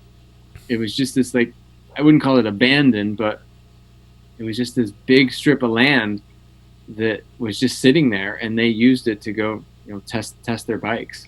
And so when a guest like me would come in, they'd take them over there and go ride. They just had a little makeshift moto track. It was perfect for what I wanted. I wanted like an hour on the bike just to get a feel for it. Right. And man, I tell you, that bike was fun. That was a really fun bike to ride. What a bummer on that deal, huh? Yeah, and Bombardier bought the technology, and they're not going to make a motorcycle. They just took the technology, and I don't know what they're doing with it. It's kind of like when they first started making like electric car type stuff. People would buy it and just sit on it. Yeah. Check this out. So I just bought this 2 days ago. I got that little KTM electric bike. No way. For yourself? That's the coolest fucking bike, dude. No, for his kid. It's super cool. And it's like the whole body adjusts. It's just, because I was wanting an Alta, but I got kids, so I'll just keep riding my old 250. That's for your kids? Yeah. So how much does that thing cost? So this one was $5,200, and that was like a showroom model. They wanted like $6,000 for the Husky that was brand new. But wow. I mean, I didn't hustle too hard because I was just. But that adjusts, and your kids will be able to ride it for years, right? Yeah, because this goes all this. If you did the suspension kit that really lowers it, it's almost like the 50 size, and you got 6 modes, so you can drop it, to where it's like just creep just fast enough to not tip over, and then you can put it in the 6th mode, and it hauls ass. And the whole body, all this plastic moves up an inch. You can drop the shock an inch. It's got badass suspension. It came with it's got air suspension, so it comes with the pump to adjust the suspension. It's all the stuff that's on the 65. It's got the charger. It comes with a warranty on the electronics on a dirt bike. Wow. It's fucking cool. So I was wanting an Alta, couldn't get it, so I got this. But I'm hoping it lasts him he's going from a PW 50. He went to this. He's barely tall enough to sit on this. It should take him to basically an 85, I would think. That's awesome. I come out here just to look at it. Yes, this Alta article, I did one article for Revzilla and another for Meta. That was the Meta was less a review and more on what Alta was about. And I sat down with the 3 founders of the company and talked to them for a couple hours. It was really interesting to talk with them. So who were those guys? Did they ride? Were they just? One of them, Derek. Yeah, he grew up a flat tracker. One guy, I can't remember where he came from. Mark. I would butcher his last name, but I just had a conversation with him on Instagram recently. He's at Lyft, the ride sharing company. He's working in their small vehicle mobility department or something. But yeah, this is all literally just outside of San Francisco, these photos that you're seeing. Wow. Everybody that we've talked to that's rid one liked them. It was so much fun. It was How weird to be able to hear the rubber on the ground. You hear the chain slap. You're just hearing things that you wouldn't normally hear. And it's almost like you're feeling things that you don't feel just because the noise isn't drowning it out. I'm so Bombardier got it, because then they'll put stupid sizes on it, like 13s and shit. Yeah, but like maybe that. if they do quads and electric, it'll take off, and then the people get behind it a little bit. Yeah. Listen, have you worked on so these are just my resume piece articles that you dug up here. You can go to the homepage to see what I've been working on. This is a cool story about a snowboarder who lost his leg. No, click and on then the podcasts are me reading the articles to you. You just did your podcast and our podcast? Yeah. Is that what just happened? Yeah. So the podcast, because I had some people tell me like, hey, I don't have time to read. I don't have 45 minutes to read one of your stories. Maybe you should just voice them over. And so that's what I do. I voice them over. And then Nick, my brother, does the audio engineering on them, makes me sound better than I am, does all the editing for me, which is very, very helpful. Well, tonight I've made everybody sound better than they are, I think. Oh, good. Thank you. He's a liar. He makes my voice crack more than it already does. No. Tonight makes me sound high pitched. Listen, I got my new cables. You guys are running straight into the mixer. Sound crispy? I've been fucking with gain and like squelch or whatever. I changed it to CB channel 4. Are you he's got a big antenna outside of his house. He's a ham radio operator now. Rabbit ears. I'm a trucker. Doing these your articles, audios, just smart. Like, that makes a lot of sense, because if you're working, mowing, whatever stuff where you can't read. I've been doing a lot of audiobooks because it's like, well, when do I have time to read that much, especially when I read slow? Right. What are you listening to right now? I am listening to, I started like a couple books. One was like I listen to nerd books, but it's one about education, how it's a racket, which is interesting because my wife's a teacher. But who wrote it? John Taylor Gatto, Dumbing Us Down. Okay. It's a good one. Very good. If you want to hear some, everything in here is a conspiracy, but it's real, not conspiracy, like stuff that already happened. But I try to like listen to books, but then I want to listen to podcasts because I just want to know what's going on, current type stuff. But then you got to know history. I just listened to an article about, it was a profile on Weird Al Yankovic, and it was really, really good.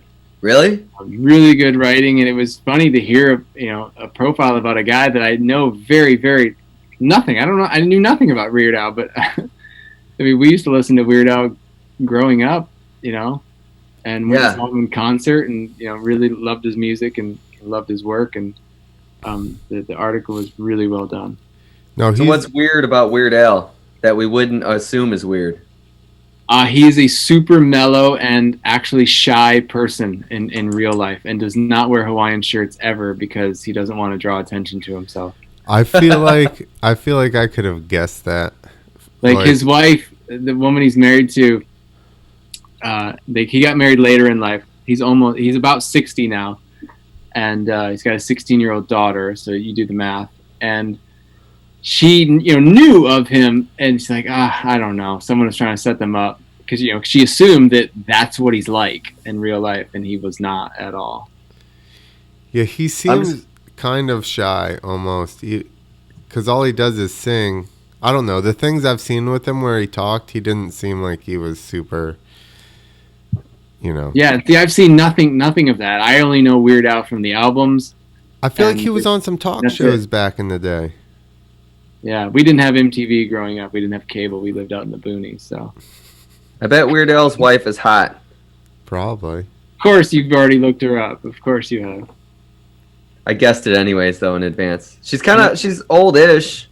And I'm listening to a book called Citizen Reporters about SS McClure, and yeah, he got LASIK surgery like 20 years ago, and I guess everyone was upset about it because his glasses were, part of his deal. Dude, I got LASIK. It's the shit. I got robot eyes. Laser eyes. Weird Al. How'd we end up on Weird Al? You better not get LASIK, We're talking Brett. about what we were listening to recently. Oh, yeah.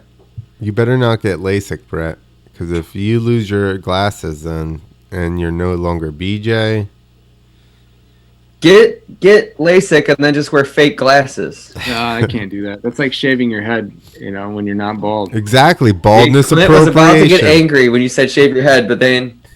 Baldness That's appropriation. Yo, it's like rolling around in a wheelchair when you have no reason to be. I mean, I wouldn't do that. Exactly. I hate baldness appropriation. I think I just figured out my new look. I'm going to shave my head and get fucking fake glasses. Look, I haven't had a haircut in a minute. This will be awesome. Next podcast, I won't even tell Clint. I'll just pop on with glasses. Shaved head? Bald. You fucking hypocrite. Dick.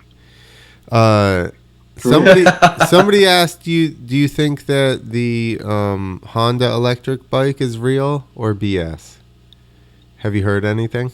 Well, we saw it, right? What was that, a year ago? Yeah, but that doesn't mean that's like is the it Elon coming Musk out? quad. I don't know. I haven't heard anything about that. It's like the Elon Musk quad. They made one. Gosh. And then... Trying to sell that stupid truck. That's a great question. Where is the Honda electric full-size motorcycle? Let's look it up. Let's see what we can... Let's look Does up... Does the electric Honda electric bike come with electric start? Dude, that's a crazy thing. Like, now I take the kids a ride and I'm like, we don't have to warm it up, check the oil, check the gas. It's just crazy. You just get on and you just make sure it makes a little noise and then you're ready to go. You still have to check the wheel bearings and linkage bearings and stuff. I always check the spokes, air pressure, of course. I don't have to check all the stuff I don't check on my own bike when I ride. Adjusted the pole rides. What is going on with that bike? We saw that one photo from a motorcycle show, and it's just been nothing. Yeah, they stole. What does this guy have to do with the? They took an Alta motor, or whatever the hell you want to call it. I guess that would be a motor. Actually, so here's the interesting thing, which is just a stupid realization. This is part of my comedy, is realizing stupid things. It's not even an electric motor is a motor. Otherwise, it's an internal combustion engine. Yeah, I know. My uncle told me that when I was little. He corrected me on it. Yeah, but everybody just calls it the motor. Yeah, the motor. But technically, this is the motor. You're all wrong. This is a permanent magnet motor on my little KTM over here. I think you're getting nowhere on your search here. I know. I just he doesn't know what he's doing. Talking. He has no idea what he's doing. You should doesn't look at everything I see is just. Yeah, because there's nothing. Brett, get on it. So, what's your theme here in this podcast? Do you guys have a running theme for every show? That the guests are. Hey, what are your thoughts on fluoride? The guests are involved in motorcycles. That's literally the only way this is dirt bike related. And then you're like an hour in, you realize you're talking to someone who hasn't ridden a motorcycle in 3 years, and you're like, why are we talking to this guy? You work in the dirt bike community, so it's fine. Yeah. We don't basically, I'm a meathead like Rogan, I guess, and that was the only podcast that I listened to for a long time. And I think in moto, there's really nobody just talking to people and getting to know them. It's all the company line. How was your bike? And, did you change your suspension? Or, how was the track? Why is Monster better than Red Bull? Yeah. Vice versa. Yeah, it's tough. I have my style and other people have their style. My style is to, find something that I want to write about or story I want to tell and suck every bit. You know, you got a taste of it when I was peppering you with questions about everything because I have to know all the details. You know, you do a podcast about John Doe racer from the 80s, 90s, whenever, and it's an hour long, and you just kind of like glaze over his results. Well, it's like, I guess that's fine, you know, that's a story, but I like to take either a piece of that person's career or something significant that happened and try to figure out every detail surrounding it, you know. Are you saying we're doing a bad job? Glaze over his results sheet or resume. Are you saying we're doing a bad job here, Brett? No. I'm just trying to figure out what you if you have. I just didn't realize he was going to come on the show and start judging us so fast. It took me an hour. I mean, you were late. You were 30 minutes late. We had to start without you. Like, have you guys seen my resume? I made you pull it up, and now I can't put this on my resume. You pulled it up. I know. I was directed to. Yeah, we're e-drinking, all right, Brett. So just settle down and enjoy your bourbon over there. For a cheers. Let's do a little. You know what though? This is what show 115. 107. 107. You were far ahead of the curve on e-drinking because that's what everybody's doing right now. Exactly. We've been prepping for this quarantine 3 years. Fucking 2018, 2017. Yeah. Nobody can hang. Nobody's hanging on drinking on the internet with us. I've drank so many bottles of tequila on the internet that Clint can't get life insurance. How's Just for that reason. It's all recorded. Just the amount of e-drinking I've done. The amount of stories. You got 42 hours of drinking tequila. Yeah. We're not. No, it's not happening. I've told too many stories on the podcast. If they really wanted to go through, I wouldn't. They'd never give me health insurance again. They'd just be like, as far as the health community knows, I just fall off a lot of ladders. Yeah. You know. Too funny. I have that when I woke up from my little coma situation where I wrote on the paper that I was playing soccer, and they're like, Nick, everybody knows what happened. Like, you were out. I'm like, no, I was playing soccer, and I was convinced that I could convince people that it wasn't a dirt bike, even though I came in on a backboard with your gear on. Yeah, which I was like, I just fucking bought that stuff. Rule number 1 is take your gear off if you can. Right, Brett? Yep. Well, it was brand new gear, and fucking, they didn't cut my boots off, so that was the only thing. That was good. I got a deal on the gear. When they break out those scissors and run them up your leg. Shit, I remember when I broke my leg. That was a non-racing accident, and I had these hiking pants on. Where, my femur is screwed, right? Like they gotta cut the pants off. I'm like, no, those are my favorite hiking pants. That's shock. That's what that is. When you're just like, I should really be in pain, fucked up right now. But yeah. No, I remember. Like I was worried about my wrist being broken, like, and it still bothers me. It was just a tiny, maybe the navicular, I can't remember, just a small fracture. I was more worried about that than the femur that was snapped in half. Yeah, in 3 places. There's your body trying to talk you down off a cliff, going, "No, it's just a wrist. Don't even worry about it." Exactly. Well, that's how I broke my leg, Nick. I fell off a cliff, so I'd already. Don't take my hiking pants. Not my hiking pants. What's my brother's? He says, when they thought you broke your neck in Florida, Dad stopped them from cutting your boots off. He was like, no. He wasn't even there. I don't know how he knows that. It's probably traumatic for your dad. Your dad had to come tell him the story about, like, man, they were going to cut his boots off. So, to both Nicks, that's the helmet I was wearing when right there. Oh, safety first. Is it the same? It's all the same story? That's it right there. This is all the same story. That's the helmet I was wearing when I fell on the parade lap at the 1990 Mini-O's. Parade lap. It was a parade lap. So I've done that. 87 to 11 class, went over the bars. Other Nick Smith, he just was telling us that he just got that helmet back from knocking himself out. And now you come in with an anecdotal story that happens to be from the exact same crash and helmet. Yep.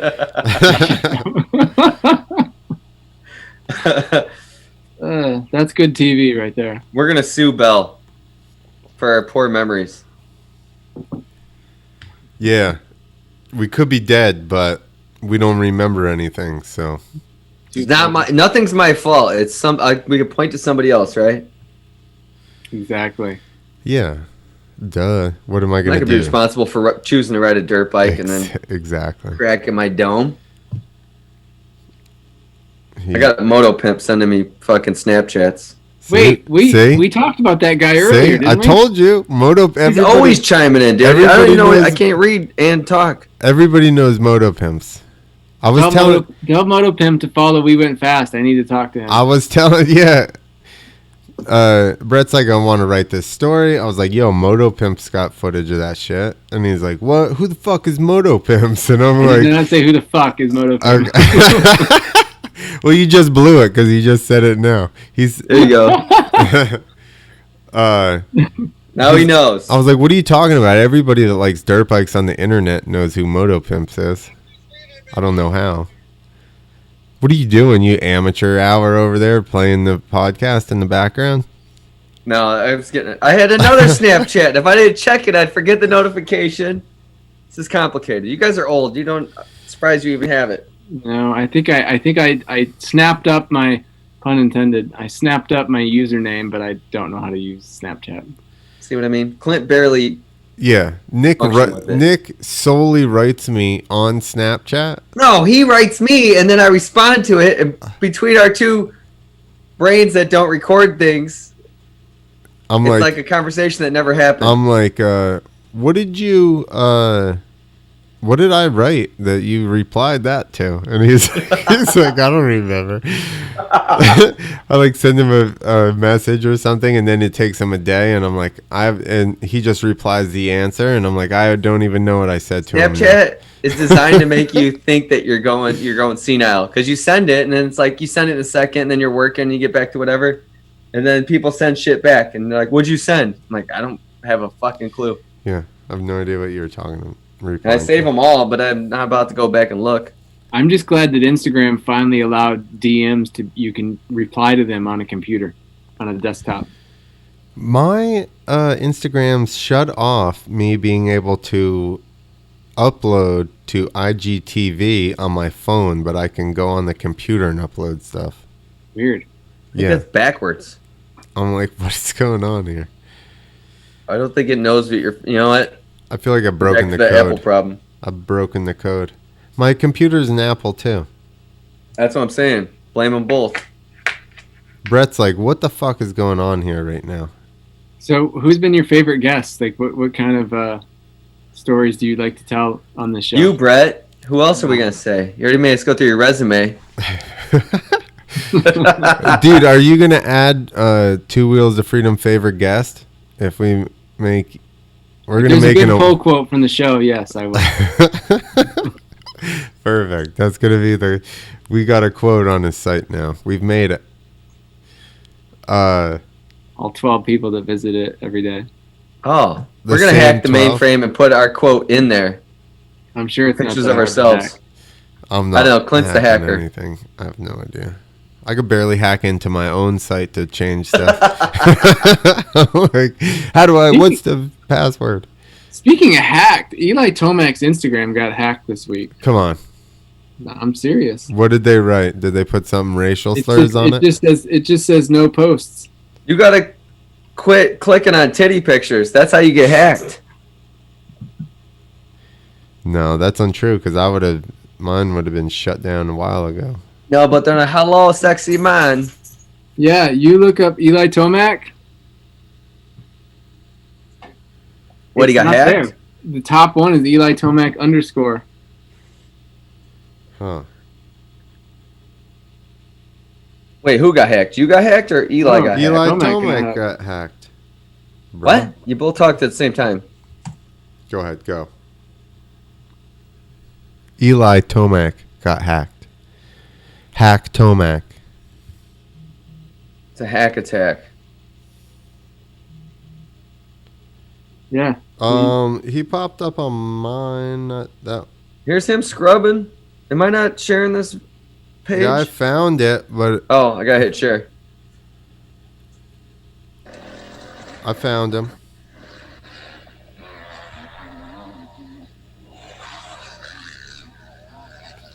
Brrrr. Look at that's on your desktop? Yeah. Look at this. Why am I getting that on the phone? Yeah, why are you getting that? Dude, he blocked you. He blocked you, bro. Oh my gosh, here. You heard it here first. User not found? Eli blocked. We went fast. Look at this. Look, he shows up on mine. Oh. That's This weird. is like Bubba from Krusty. I think he blocked our Two Wheels to Freedom Yo, he page. did, because I tried to tag him and shit too, and I'm like, Yeah, yo, you you can't don't find show him. up. That's why You can type in his name exact. Yes. And it doesn't fucking come up. Yeah. What the fuck, Bubba? Dude, so let's get down to this. What's up with you and Eli? What's going on? Weird. What'd you write about him? Nothing. You wrote about that time he didn't make it to Loretta's, didn't you? You guys got beef, apparently. Weird. That's really strange. All right, what's the conspiracy it theory doesn't- about this? Does it normally tell you if you've been blocked? No. Like that, it does. It does? It just says user not found? Yeah, it's real, like kind of like a girl blew you off. That's really strange because his fiance accepted my request. Oh, there we go. That's what happened. You're never getting unblocked now. Shots fired. Here, I'm gonna comment. We went fast. I mean, that was months ago. You're gonna get, what account are you on? You better be on Turbo Nuts because I'm on me. Don't worry. You're gonna get Two Wheels blocked. Should I put we went fast, not you? He's That's still it. going fast. Oh my god. Buffering. You gotta get action. There we go. All right, cool. Tomorrow, remind me that we sent that. Wow, this is good stuff right here. Let's stir it up. Anybody else block you? That's a first. Who else can't we find? We don't know if they blocked. Because I told Bubba, I'm like, dude, you blocked us. He's like, I didn't block you. Yeah, we're friends I'll look with and him. see. We're friends with him, Bubba from Krusty. Yeah, he was on your show. Yeah, but we can't tag find him in him. anything. Yeah, from our one account, the like business, the Two Wheels account, we can't find him. I was trying to go live with him, but I was like, I don't even know where he is. And then I went to my personal one, and he pops right up, and I'm like, dude, what's the deal? I can't even. I didn't can think type of in that. his name, letter for letter, and it doesn't pull up anything. Yeah, do you have a second account? Do you have like a personal account? Of course I got a burner account. Okay, we'll Yes, go find look him, for find him from there. That's so weird. Hey, real quick, does his wife know about your burner account? No. I don't know. That's funny. Your brother said it was that question you asked at the Atlanta Supercross. That's what pissed him off. The one you asked Barsha. Oh, maybe. Let's hear it. What was it? Yeah. I don't remember. He could tell us. Well, He's the I one was who going to say, remembers Nick, everything. tell us. Let's hear it, Nick. That was the night those two got into it a little bit. Where they were yelling at each other? Yeah. Well, man, you would figure. Okay, what's your theory on Tomac not being able to nail down Supercross? My theory? Do you have it? If you have a theory, I mean, he's won outdoors 3 fucking times. He should have won Supercross at least twice. I hesitate to throw my opinion in here because You might still get unblocked. I don't know what it would be founded on, but you can't help but comment on what you see. Like when was it? 2017 when he lost the title to Dungey, went down to the last race. He was leading at the second to last round and came into a corner. It was a pretty simple tip over. That's what it looked like to us. And it took him forever to get up. Like, he didn't scramble. You go look at videos of Carmichael crashing in the late 90s, 2000s. When he fell or crashed, he scrambled. He couldn't get back to his bike fast enough. And Eli is like checking his goggles and just making sure everything's right. It looked like he was faking it, right? Or milking it? Not fake. You don't want to get back on a bike and, have it all bent up. I mean, that happened to me once, the Mini O's, where I jump back on the bike, everything's bent to shit, and I go over the bars because I'm, not thinking clearly enough, so I crash again. You definitely don't want that to happen. But I'm leading the points and I crash. Guess what? I'm hopping up without checking. Yeah, and then when he did get back on the bike, I felt like moving. He wasn't going anywhere. It looked like it was rigged. It's just bizarre. That's like me saying it's like that. Twilight Zone. Yeah, it's like you're. It's and like then pants are falling off. You got to think about that for a minute. It's just like who's on that bike, sometimes. So here's my thought: is that the weight of Supercross, like, okay, the first year he won it by like whatever, he won 9 or whatever it was, and then didn't win it. Like, I think he was good, and then he legitimately had issues that led to him not winning it. And then I think that after that, especially after the second year, like, it's in his head now. I have a very hard time thinking that we're going to get down. Like, the Supercross championship now has become like such a big cloud over his head. And he's probably putting so much pressure on himself to win it because he wants to win it, obviously. Right. That the burden of Supercross now is just super, super heavy. So it's like I've said this before. I think if he won that first one, when he won 6 or 8 or whatever it was in the season, he won the next one. And maybe all 3 of them. But the fact that first one went away, and then the second one went away, and now it's like, holy shit! Like, now the pressure's really, What if? Now this is just me, how I talk to my dad. What if Monster runs a Supercross series and they don't want a runaway champion? Come on. Yeah, here we go. So they influence him to fucking his pants to check his goggles, slow down. When my dad told me I didn't watch Monster Energy Cup, and he's like, Cincerillo and Tomac were going at it. I go, who jumps into 450 class? Now, Cincerillo was fast as fuck. Who jumps into 450 class and then just competes with the fastest dude on the planet right off the bat? No. I go, did they hype Supercross the whole time? Be like, man, you'll have to wait till January to see us battle constantly. I don't know, maybe. That's what they're going to do anyway. I know, but who does that? I think that Adam is a better 450 guy.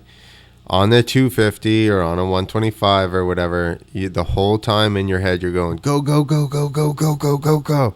And the 450, you can't do that. You have to chill out just to ride the bike properly, and that calmed him down. I saw him on a 450 outdoors, and it was literally a 40-second clip. And like years ago, and I remember seeing it and being like, he's like so much faster on the 450 because he can chill. Well, yeah, I mean, and he grew and stuff, but I don't know, Monster Cash. I'm just saying, I'm just throwing it out there as a theory. How about this though? You got the 2 guys who are 3 points apart that were supposed to have won the title for the last 5 years in a row. And now this happens. Yeah. The season gets pushed, and who knows what's going to happen this fall. Who's better? Does it happen for either one of them? Like, do they both get screwed out of it somehow? Like, a lot could happen between now and whenever we get to go racing again. Think about being like either one of them, right? That haven't won and really wants to win it. And being right there, and then having to go, like, especially Tomac leading Supercross.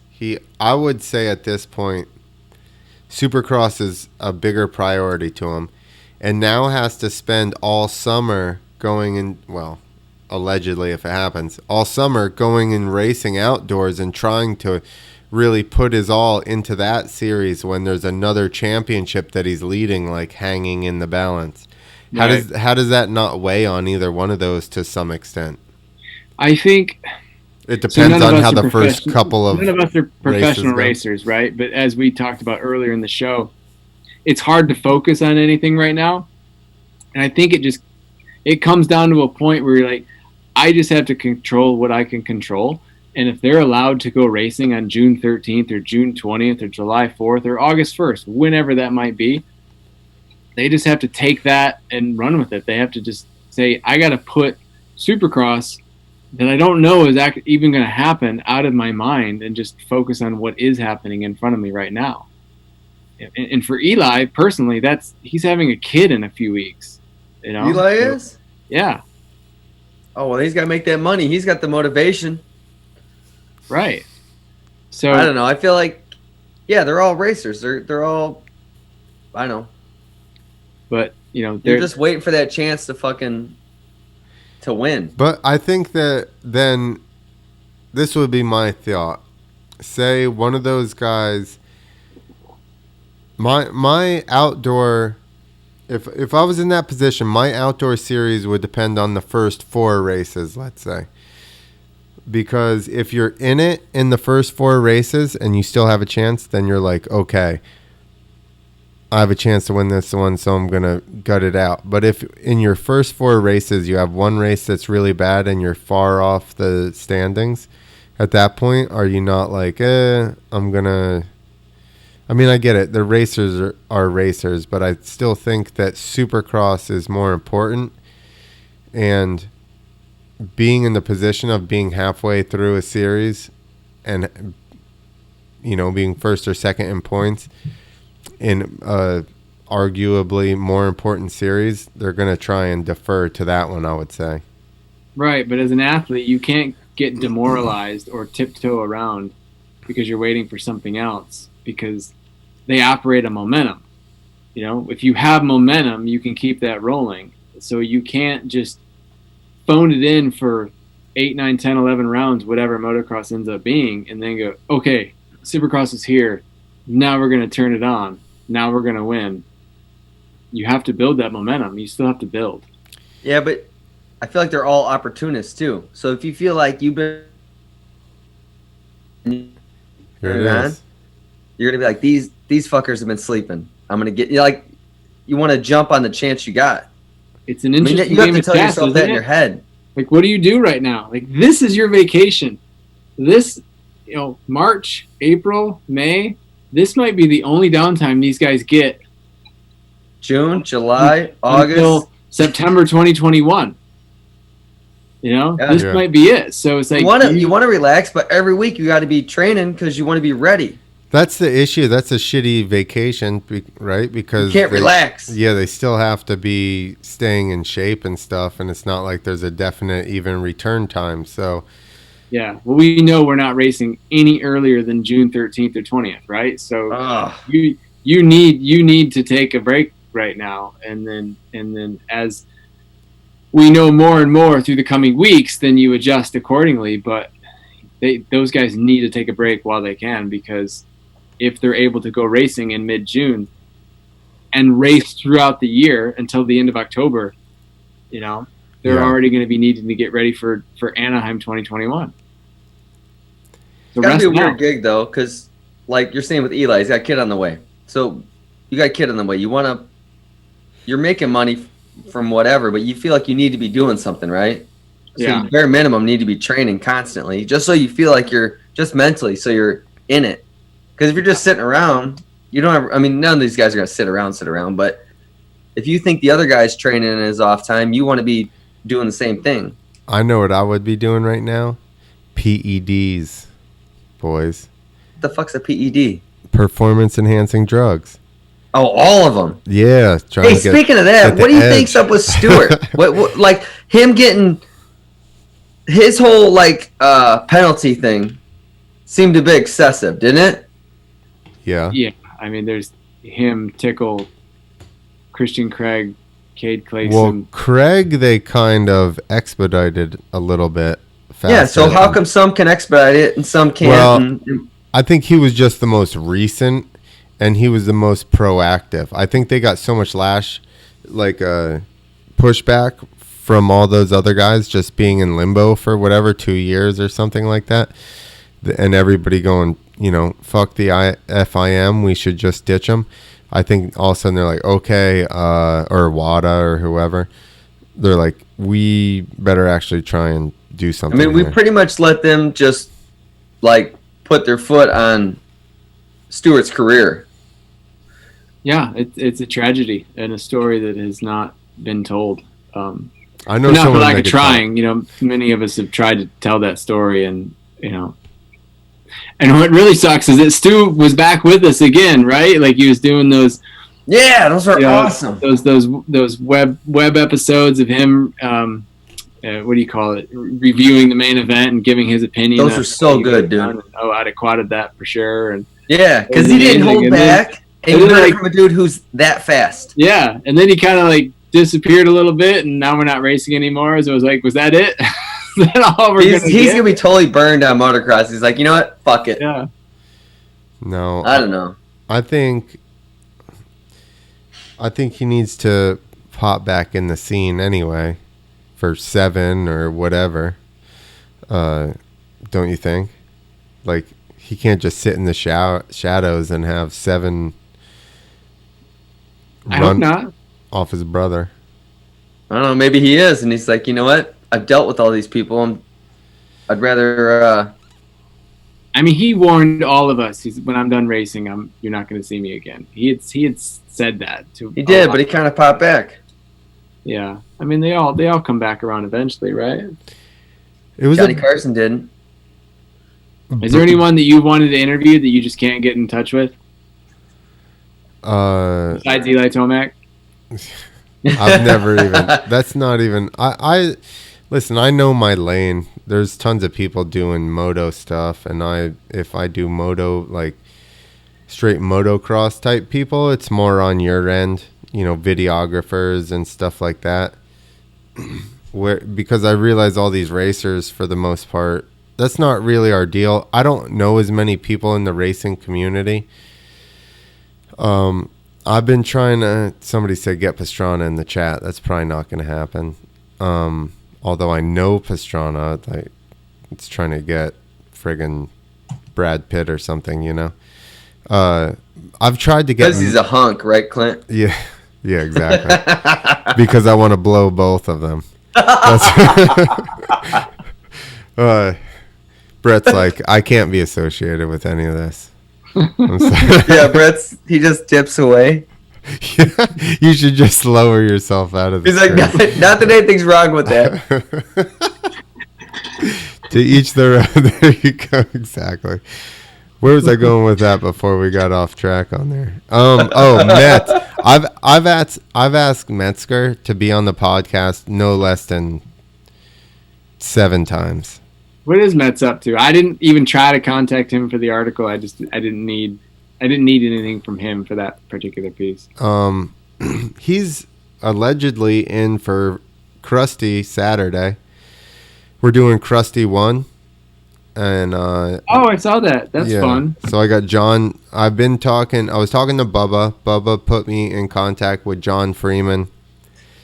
So then he talked to, obviously, Dana Nicholson, Seth, Metzger, Emig, and I think that's it.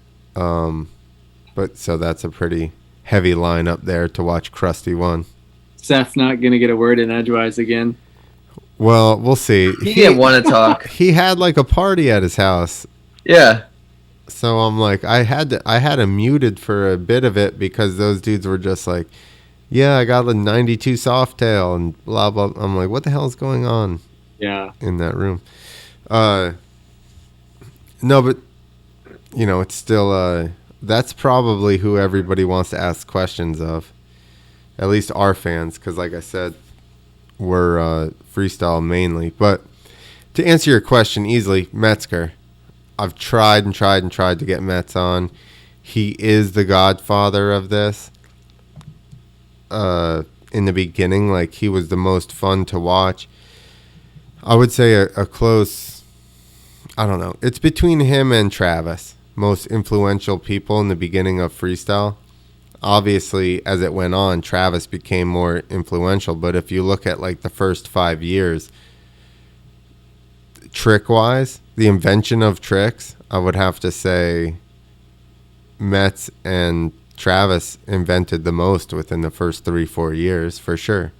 I remember going to the Troy, Ohio National and seeing Metzger through the pro section, doing heel clickers, double cans, and he's just tricking out. He was way back there in 30th place, but he was having a good time through the process. Yellow and purple fox gear. Exactly. Which is exactly what I wanted, because he was on the cover of whatever, and I was like, that's why I got that gear, that helmet. Yeah. Yep.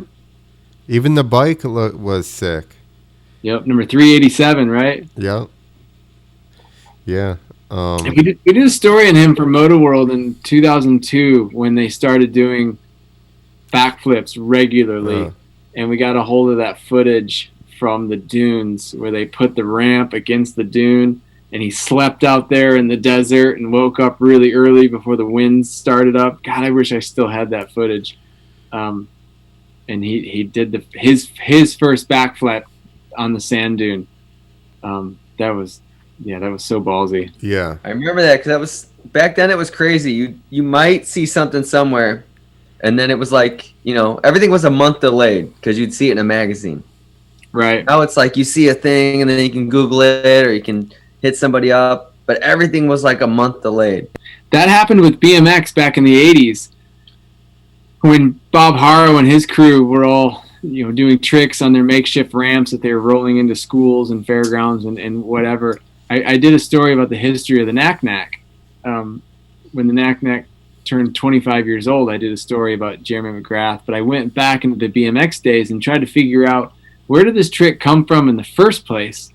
And I got a little bit of heat for calling it kind of a BMX throwaway trick, but it kind of was, because nobody did it for a really long time, because they were inventing tricks so quickly that it became uncool to do a knack-knack because everyone had moved on to something else. But literally, two guys kind of sort of claimed that they did the first knack-knack, one in California and one in Northern Ireland. But it was because back then you would do these photo shoots that only people there got to see, and the photos would come out in the magazine 3 months later. But 3 months after the actual photos were taken, everyone had learned new tricks and moved on to other things, and that was like old news by the time that hit the newsstand. Yeah. And so trying to figure out who it was that did the first knack-knack, in America they called it the knack-knack because it's can spelled backwards. In Northern Ireland they called it the don't. Come on. I'm serious. And so these guys did this trick independently of each other, and no one really knows who was the first one to do it. You can read the whole story on wewentfast.com. It's not the guys from Ireland. I'm just going to say that, tell you that. Probably not. Because what did Ireland invent? Alcoholism? Potatoes? I was going to say something good and then I forgot. Comedy kicked in. I'm trying to find that damn article. Damn it. I almost remembered it and then I forgot it again. Guinness? Somebody wrote Guinness. Oh, that's true. Your brother did. Guinness definitely tastes better over there than it does here. I've heard that several times. You're going to go to Ireland just to drink the Guinness? I'm going to move to Ireland. I went to Ireland just to drink the Guinness and take the tour. That's what I'm saying. Nick is going to go now. I'm blown away that I haven't experienced it. Well, flights are cheap right now. Yeah. You could get fresh Guinness and Corona at the same time. I got Corona in Ireland. I was mildly sick for a week. It was really good. What's your take on the coronavirus? Should be this lockdown? My take on it? Yeah. Do you think that we're overreacting right now with all the lockdown, or what? I mean, this is above my pay grade, but they told us if nothing happens, if the hospitals don't get overrun, then we have done our job. So it was another one of those damned if you do and screwed if you don't kind of situations. You don't want anything massive to happen in this situation. If you start seeing, dead bodies piling up outside of hospitals, then that shit went horribly wrong. But if you don't see that happen, then it was like, well, was this a complete overreaction then? Because nothing happened. Right. That's the whole point. Nothing's supposed to happen. Wait, you're in Baltimore? Yeah, our governor shut things down right away. He declared national emergency in early March. But you're from Michigan, right? Right. You talk to anybody in Michigan? Because I heard that's really like shut down. Yeah. I heard there's like people protesting in Ohio about wanting to open businesses back up, but I say we just wait till like a couple bodies pile up and then we shut it down. That way, I do wonder at what point do you have to go out and face this? This becomes a normal way of life. Well, like next flu, are we doing this? No, it's bullshit. Are we going to shut down the next time there's a bad flu and they're like, people are dying from the flu? Are we going to track it person by person? 12 more people in your county died from this flu. Like, think about if they did it for flu. They had 60,000 people die last year. Imagine if they have reported it on every single... Listen, I'm not saying that it's not dangerous, but I think that you could amp... It's like, just like you said, maybe flattening the curve worked. Maybe it wasn't going to kill 5 million people. It's hard to tell. Everybody second guesses. He just coughed. Did you see that? Once you get to this point, everybody second guesses. Oh no, Brett, is everything okay? It's my nose, but to avoid touching I gotta the microphone. This is getting fucking crazy. Yeah. Well, that's like a bioweapon now. You go into a grocery store and cough on someone on purpose, you're gonna get terrorist charges against you. Dude. Yeah, a lady yelled at me because I went the wrong. They had arrows in the grocery store, like which way I should go, and she had the mask on. And I was like, well, that's why you got the mask on, lady. You're good. And she was like upset. Didn't find that humorous. No, not at all. I'm like, well, I'm just going. I'm trying to get chips. It's weird going out now. I went to the post office to deliver some packages that people had ordered, from WeWentFast.com. And it was saran wrap all over the front of the post office and all these pieces of tape. And all I wanted to do was just drop off and walk out. But I would have to go by all these people, and I didn't want to, make them upset and break protocol. And I'm like, you know what? I'm just going to sit on my porch and wait for the mailman to come and hand everything to him from now on. Well, I just ordered a shirt, so don't be holding up on that shit. Appreciate it, man. Of course. Thanks for being on. Yeah. That's why Clint does this, because then we'll do a show and we'll get drunk, and then I start ordering things. It doesn't help me any. You got him on your show. You're welcome, Brett. I can buy a couple rolls of toilet paper because of you now, Clint. Thank you. Exactly. Unreal. Exactly. What did John say here? Yeah, this is tough though. We got kids in the house and talking to, we have neighborhood parties where we sit out in our front yard. I'll have a couple other couples from the neighborhood come over, and we're all like sitting in this giant circle really far from each other just so we can have like a little bit of normal interaction, and we'll have a glass of wine or a beer or something. And that's good. Maybe it's going to pull people out of their houses. It has. I've almost hit more people recently than ever driving. Dude, all my neighbors are old, and my neighbors across the street are like, hey, we ordered groceries. They sent me too many cucumbers. Come pick these cucumbers up. So we go to their house. We take cucumbers from them. Like, they're the ones, they don't give a fuck. They're the ones who are going to possibly be worse off. We had the kids take the mail to them, right? Because we don't like them walking down the driveway. They take the mail. Next thing you know, our kids go into their house. They invite the kids in, possible corona carriers. Oh, wow. They come back with a shit ton of candy. I'm like, well, I guess we're good. But if they're fine with it, I'm fine with it. And I'm not worried at all. Every day at work, I'm in fucking like 5 houses. What do you do? Construction, but we do all the estimating and stuff. Oh, okay. This is definitely going to kill any chance of me getting life insurance if they follow this podcast at all. So you're still able to do business? Like, people just let you in their homes and all that? Yeah. And a lot of our customers are older, and they're like, some people bump elbows, some people walk up to you and they fucking like want to shake hands because it's, some people are tired of it. I don't give a shit, but some people are like, shaking hands is like become you're almost taking a stand type point, which is very weird, but Look at his hair. He definitely doesn't have coronavirus. You can't have hair like that and be sick. Look how healthy I am. So much vitamin E.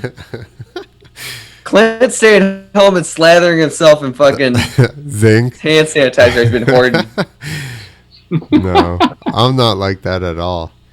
Dude, he's such a germaphobe. He just does push-ups in hand sanitizer and just licks it. That's right. I drop myself. I'm like chest to hand sanitizer. Otherwise, it's not a full push-up.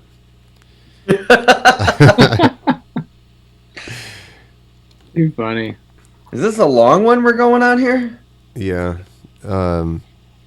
Back with the glasses. Here we go. I'm gonna turn into a pumpkin pretty soon. I was gonna say Brett says he needs to go to sleep soon.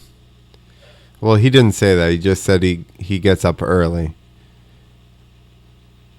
Probably not tomorrow now. That's okay. Nice to sleep in once in a while. That's right. Tell the wife you had a podcast, and that's work. That's right. This is gonna get you tens of hits on your website. I'm excited. I could use it right about now. Hey, just be prepared to see the dent in your demographics. It's going to be, you probably won't even be able to handle it. Probably won't even be able to You mean see from it. people leaving or coming? Yeah, Coming. people know out of those 12 people that visit your site every day, at least 2 of them will have listened to this and them decide not to visit your site every day. The problem with my site is that I don't post very often, because every story is pretty long and I spend months working on it. So it's, I'm not posting every day, not even every week or month. So yeah, my site, I've been slacking on hardcore. I just updated it. Hey Nick, find the link that John sent us in the chat, and he said that's the video of Metz's first flip in the dunes. Oh, I'd love to see that. I mean, we aired that footage on Motor World, so it's got to be somewhere, right? Yeah, but not live on the internet. You didn't do it, so this is the first. World's first. Oh, cocksucker. It wants me to, select all. Select all. Paste it in your notes, and then... I'll just fucking find it, dude. He sent it again. I don't think it was what he sent. I think it's what I'll try. I don't know what you got going on over there. No. All right, remember this. HTTPS : Come on. / Oh my God. Hang on. We're on it. HTTPS : Did you remember that part? / Do you have the next part, Brett? It's because he put a ha ha ha ha ha ha ha at the end. Yeah. Just write the thing and stop fucking laughing, John. Mets. Somebody else needs to write in the chat room. There you go. I want to see my this. Screen. I mean, we could probably find the Moto World segment somewhere that I did. It's Moto World? Is this it? No. This guy? This is not, That's this guy not is Brett. Moto World. Is that you? That's Is that not you? Brett. I don't think that's him. That guy looks familiar. T-Buck DeVille, a.k.a. Skin Dick Boner. Skin Dick Boner. Or there are foam pits. Who are I these think these guys are from California. That's Feed Big B. That's Big B and TJ Lavin. There's Mets. Yeah, this is the footage. Oh gosh, I remember this. I haven't seen this in 18 years.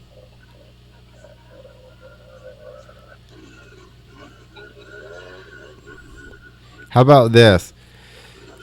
The first ever second gear flip, Brett, was Metzger at Philadelphia X Games in a rhythm section on an 85-foot dirt hit. That's the first time anyone ever flipped in second gear more than 45 feet off of a super kicker. And what were they doing before that? First gear? First gear, 45-foot super kicker. And Metz is like, I'm going to flip a second gear jump at... Twice. At X Games. And because I was doing shows with them the week before.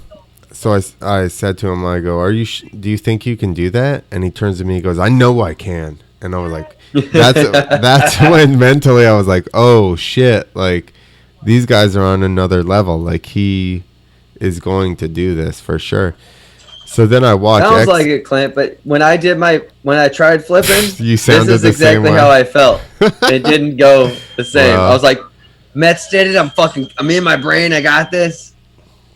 Well, you're not the Godfather. That's why you're not called the Godfather. I'm just you're a Midwestern boy. You're the overjump father. Overbomb father. Go long, father. Check out the fucking pants, dude. The shorts are awesome. Fast forward us a little bit here. Scroll through there. Let's see what's going on. Is it straight at this big, huge sand dune? Looks straight. You might miss it. Looks like it's straight to this gigantic sand dune that's like 400 feet wide. Where was this? Was this Ocotillo Wells? I don't think Ocotillo is that sandy, is it? Cased it. Oh, you're looking at it before us. All right. Bro. Oh, he's going short because he knows he's going to rip it.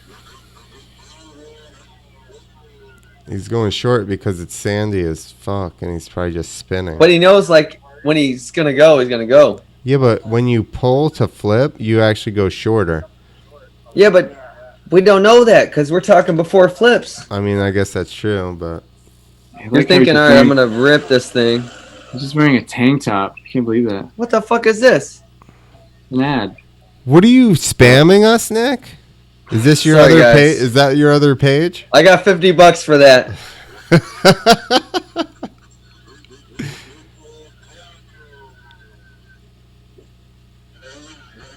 Flip it already, guy. Jeez. This would be me all day, though. All day, I just would have straight jumped it. Let's move it up a little bit. Let's steepen it. Oh. Steepen it? Jesus. It's a super kicker. Is it not? Maybe I that's want it to be at before. 62 degrees. I want it to be at 69 degrees. Oh, the comedian.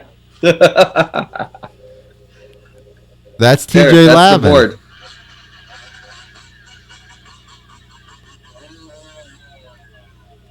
Holy moly, he almost flipped it there. He's like, dude, it's perfect. You almost can't not backflip off of it. Oh! I remember seeing pictures of that somewhere online. Oh. And doesn't he like, oh, my bike's mangled, we're done. Like, Uh-oh. Yep. That's what the fuck I would say. It's sand. I mean, I just remember, but the bike landed like on its side. That flip I tried Oh no, he didn't. totally bent my clamps.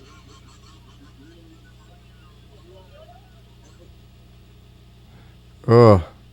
That is some soft sand too. He's just getting excited and pulling hard. He's pulling super hard, so he's pulling uneven. And that's why he's not like totally committing. That's why he's turning sideways.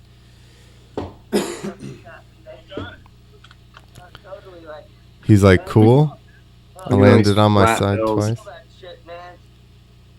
I almost could have rode right there. I just tried to, but it just came up this So what happened was the back thing kept rotating around, and I was thinking the ground was coming sooner than what did. So I just all of a sudden got ready, and then the rear end came out from underneath my feet. You were a little bit sideways, huh? That's Yeah. because That's the They have a microphone in his helmet? That's the fucking jam.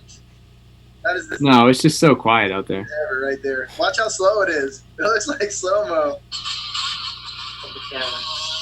Look at that fucking camera. I had something like that. This one I watched you, so I don't know how good it is.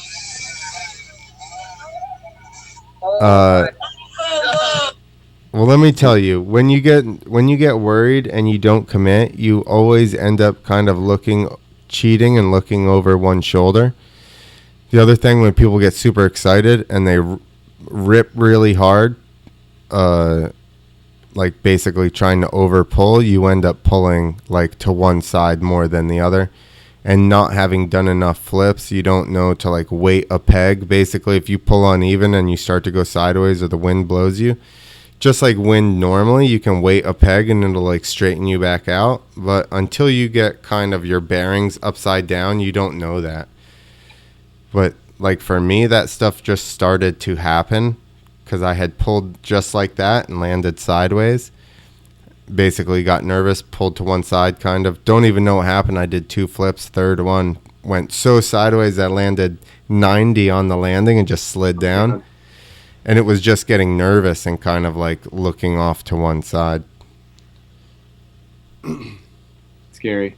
It was always just Clint and other riders, so he figured it out. How come you got all so loud all of a sudden? Me? He leaned into his mic. I saw that. Yeah, keep the same distance from your mic, bro. Oh, sorry. I'm getting a little antsy right now. I've had a bit to drink. Cunt. We're not Australian. You can't say that to us.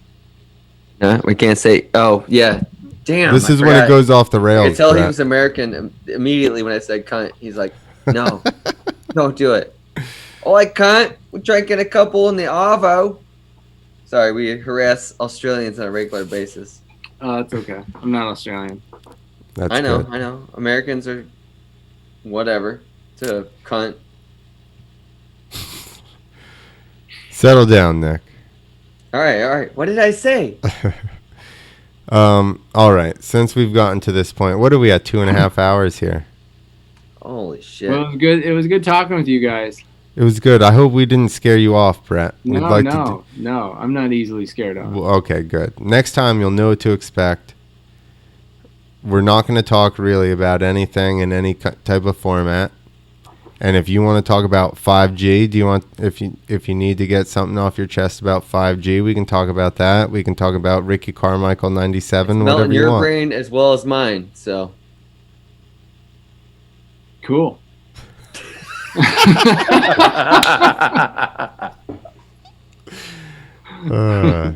Good stuff. Are you? Thanks, guys. I'm just gonna chalk it up to you had too much bourbon. And I'm good. And you're not appalled with the show. I wish I had another one, actually. Well, go make You don't yourself. want to get into that. I'm going to have some more scotch, though. All right. Have You a guys drink have a good for one. us. Stay safe, all right? Yeah, you All right, too. man. Nick, watch out for the cucumbers. It's a dangerous situation around here. Clint, take it easy, all right? All right. Later, See Brett. you guys. Bye. Adios, man. Thank you. Thank you. We're still on the interwebs. Good, then I won't drink. That's why you poured that drink, isn't it? Yow! That scotch is garbage. See, that was a real journalist. That's what a real journalist thinks about this You show. broke up? Nick. You're frozen with a crazy face from your shot. Why are you frozen? You are frozen. I can still hear you. Are you back? Yep. Now Are you're you back? Is the question. The face you made after you took that shot was frozen. Yeah, exactly. That's exactly and what it then looked you like. froze because you were like, That's what a real journalist thinks about this show.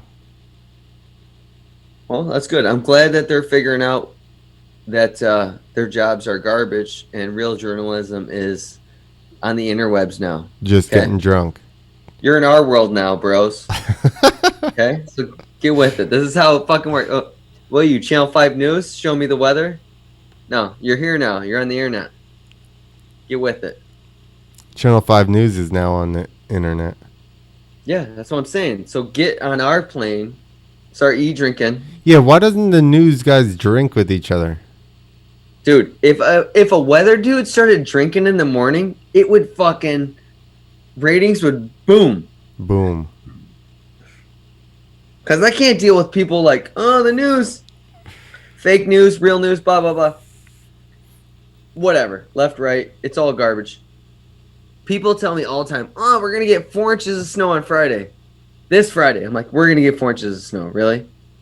If we get 4 inches of snow, I'll blow you. There's no way it's happening. The news said 4 inches of snow. So people were like, oh, we're going to get it. And then those are the same people going to the store either wearing a mask or not wearing a mask because whatever station they're watching was hyping one or the other. It's just stop watching the news. Just live. Be normal. People are weird right now, dude. I agree.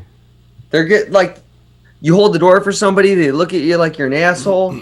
If you're not wearing a mask, if you are wearing, like, I'm sure I'm looking at people wearing a mask like they're assholes. They're looking at me like I'm an asshole.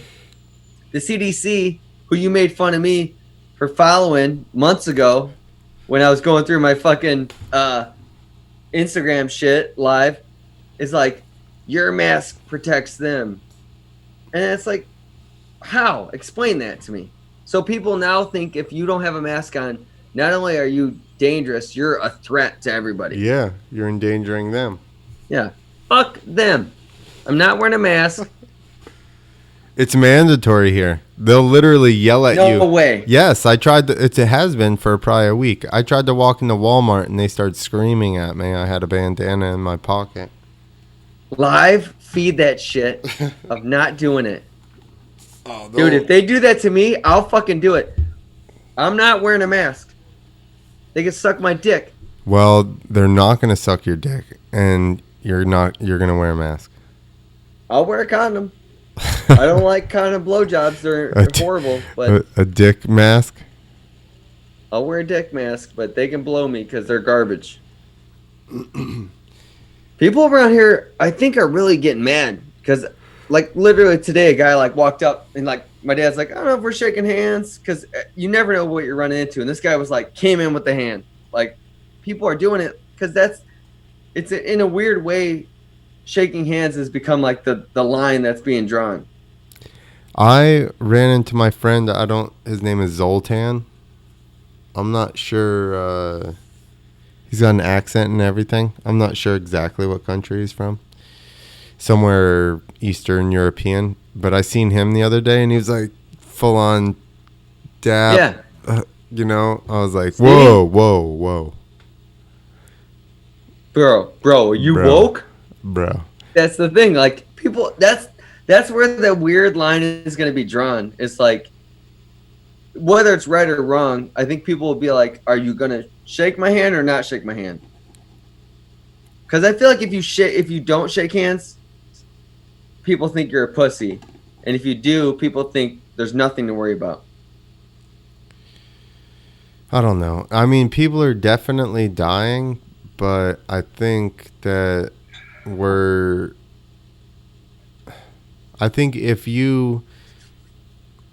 really getting off the deep end here. One, yes. Has there been any... Carol Baskin might have done this. I don't know, John. She could have. Have you heard that there have been no reported flu deaths or heart disease or yada yada or this and that? So deaths are done. If you have a heart attack, you had a corona attack. Yeah. So that's for all right. So you don't watch the Ground Paul report, but in the last 4 marches, if you average those numbers, deaths for this march are down 15%. They're down total for every death, which it should be all the same deaths, car crashes, heart attacks, plus corona, right? Well, no, they're labeling everything corona. Yeah. No, I've heard that. They're labeling everything chickenpox, which is ridiculous. That's a pretty good one. And racist as fuck. Danny D. Wayne said, remember that punch buggy game?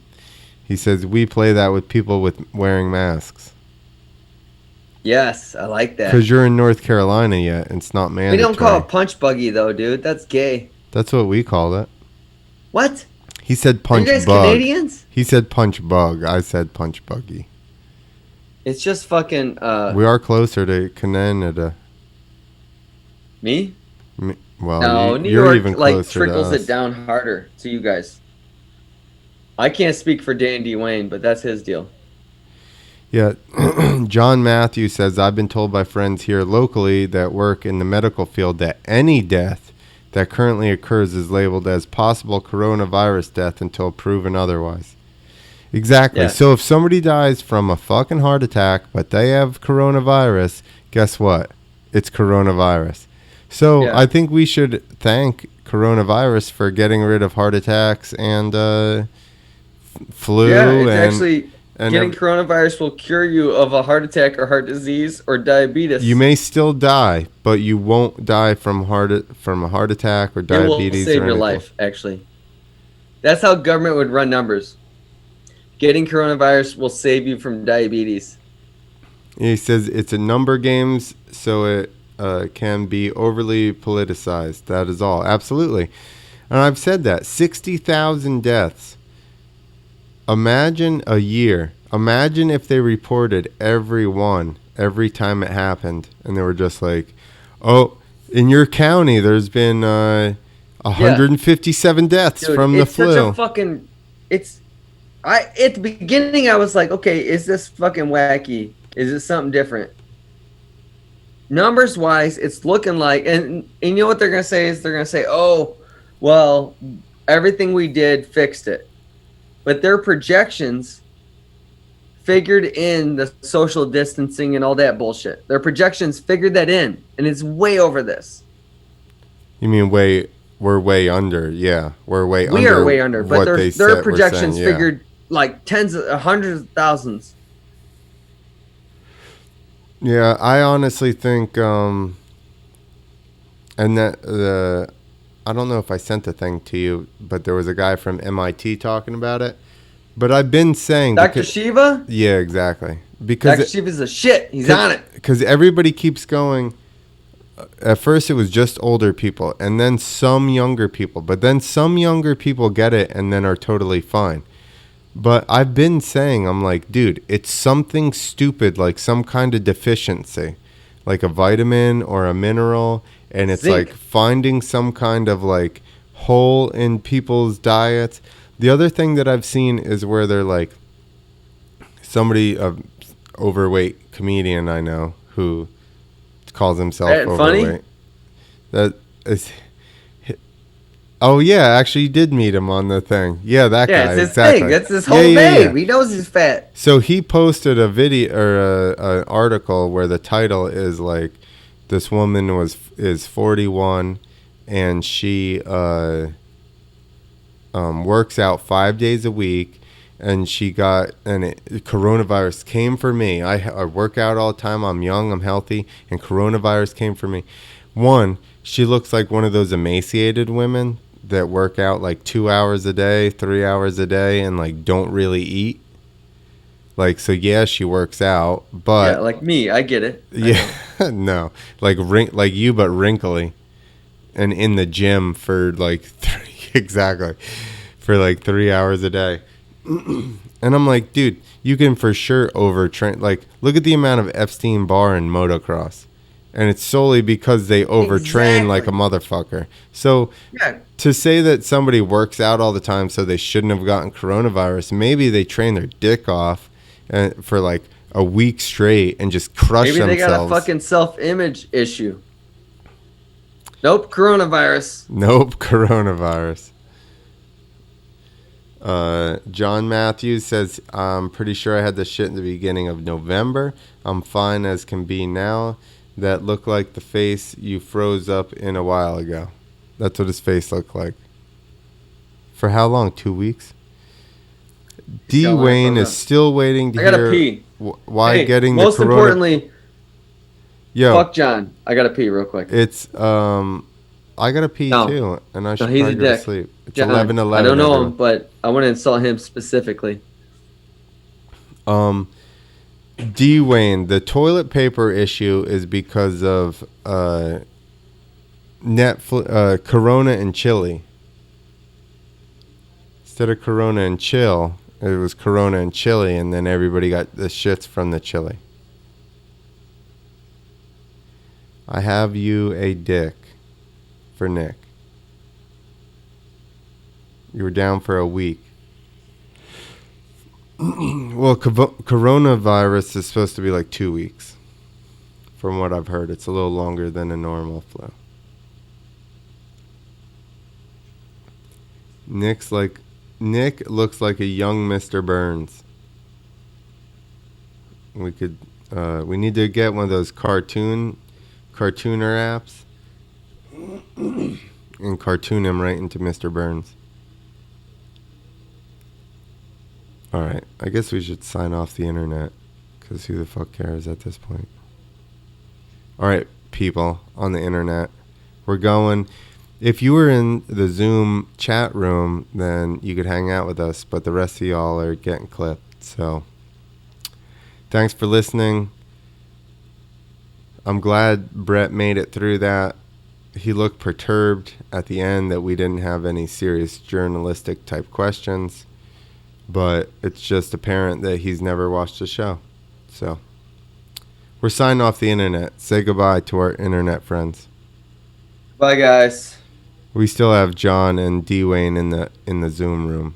Double D still here? Yep. All right. Later, everybody.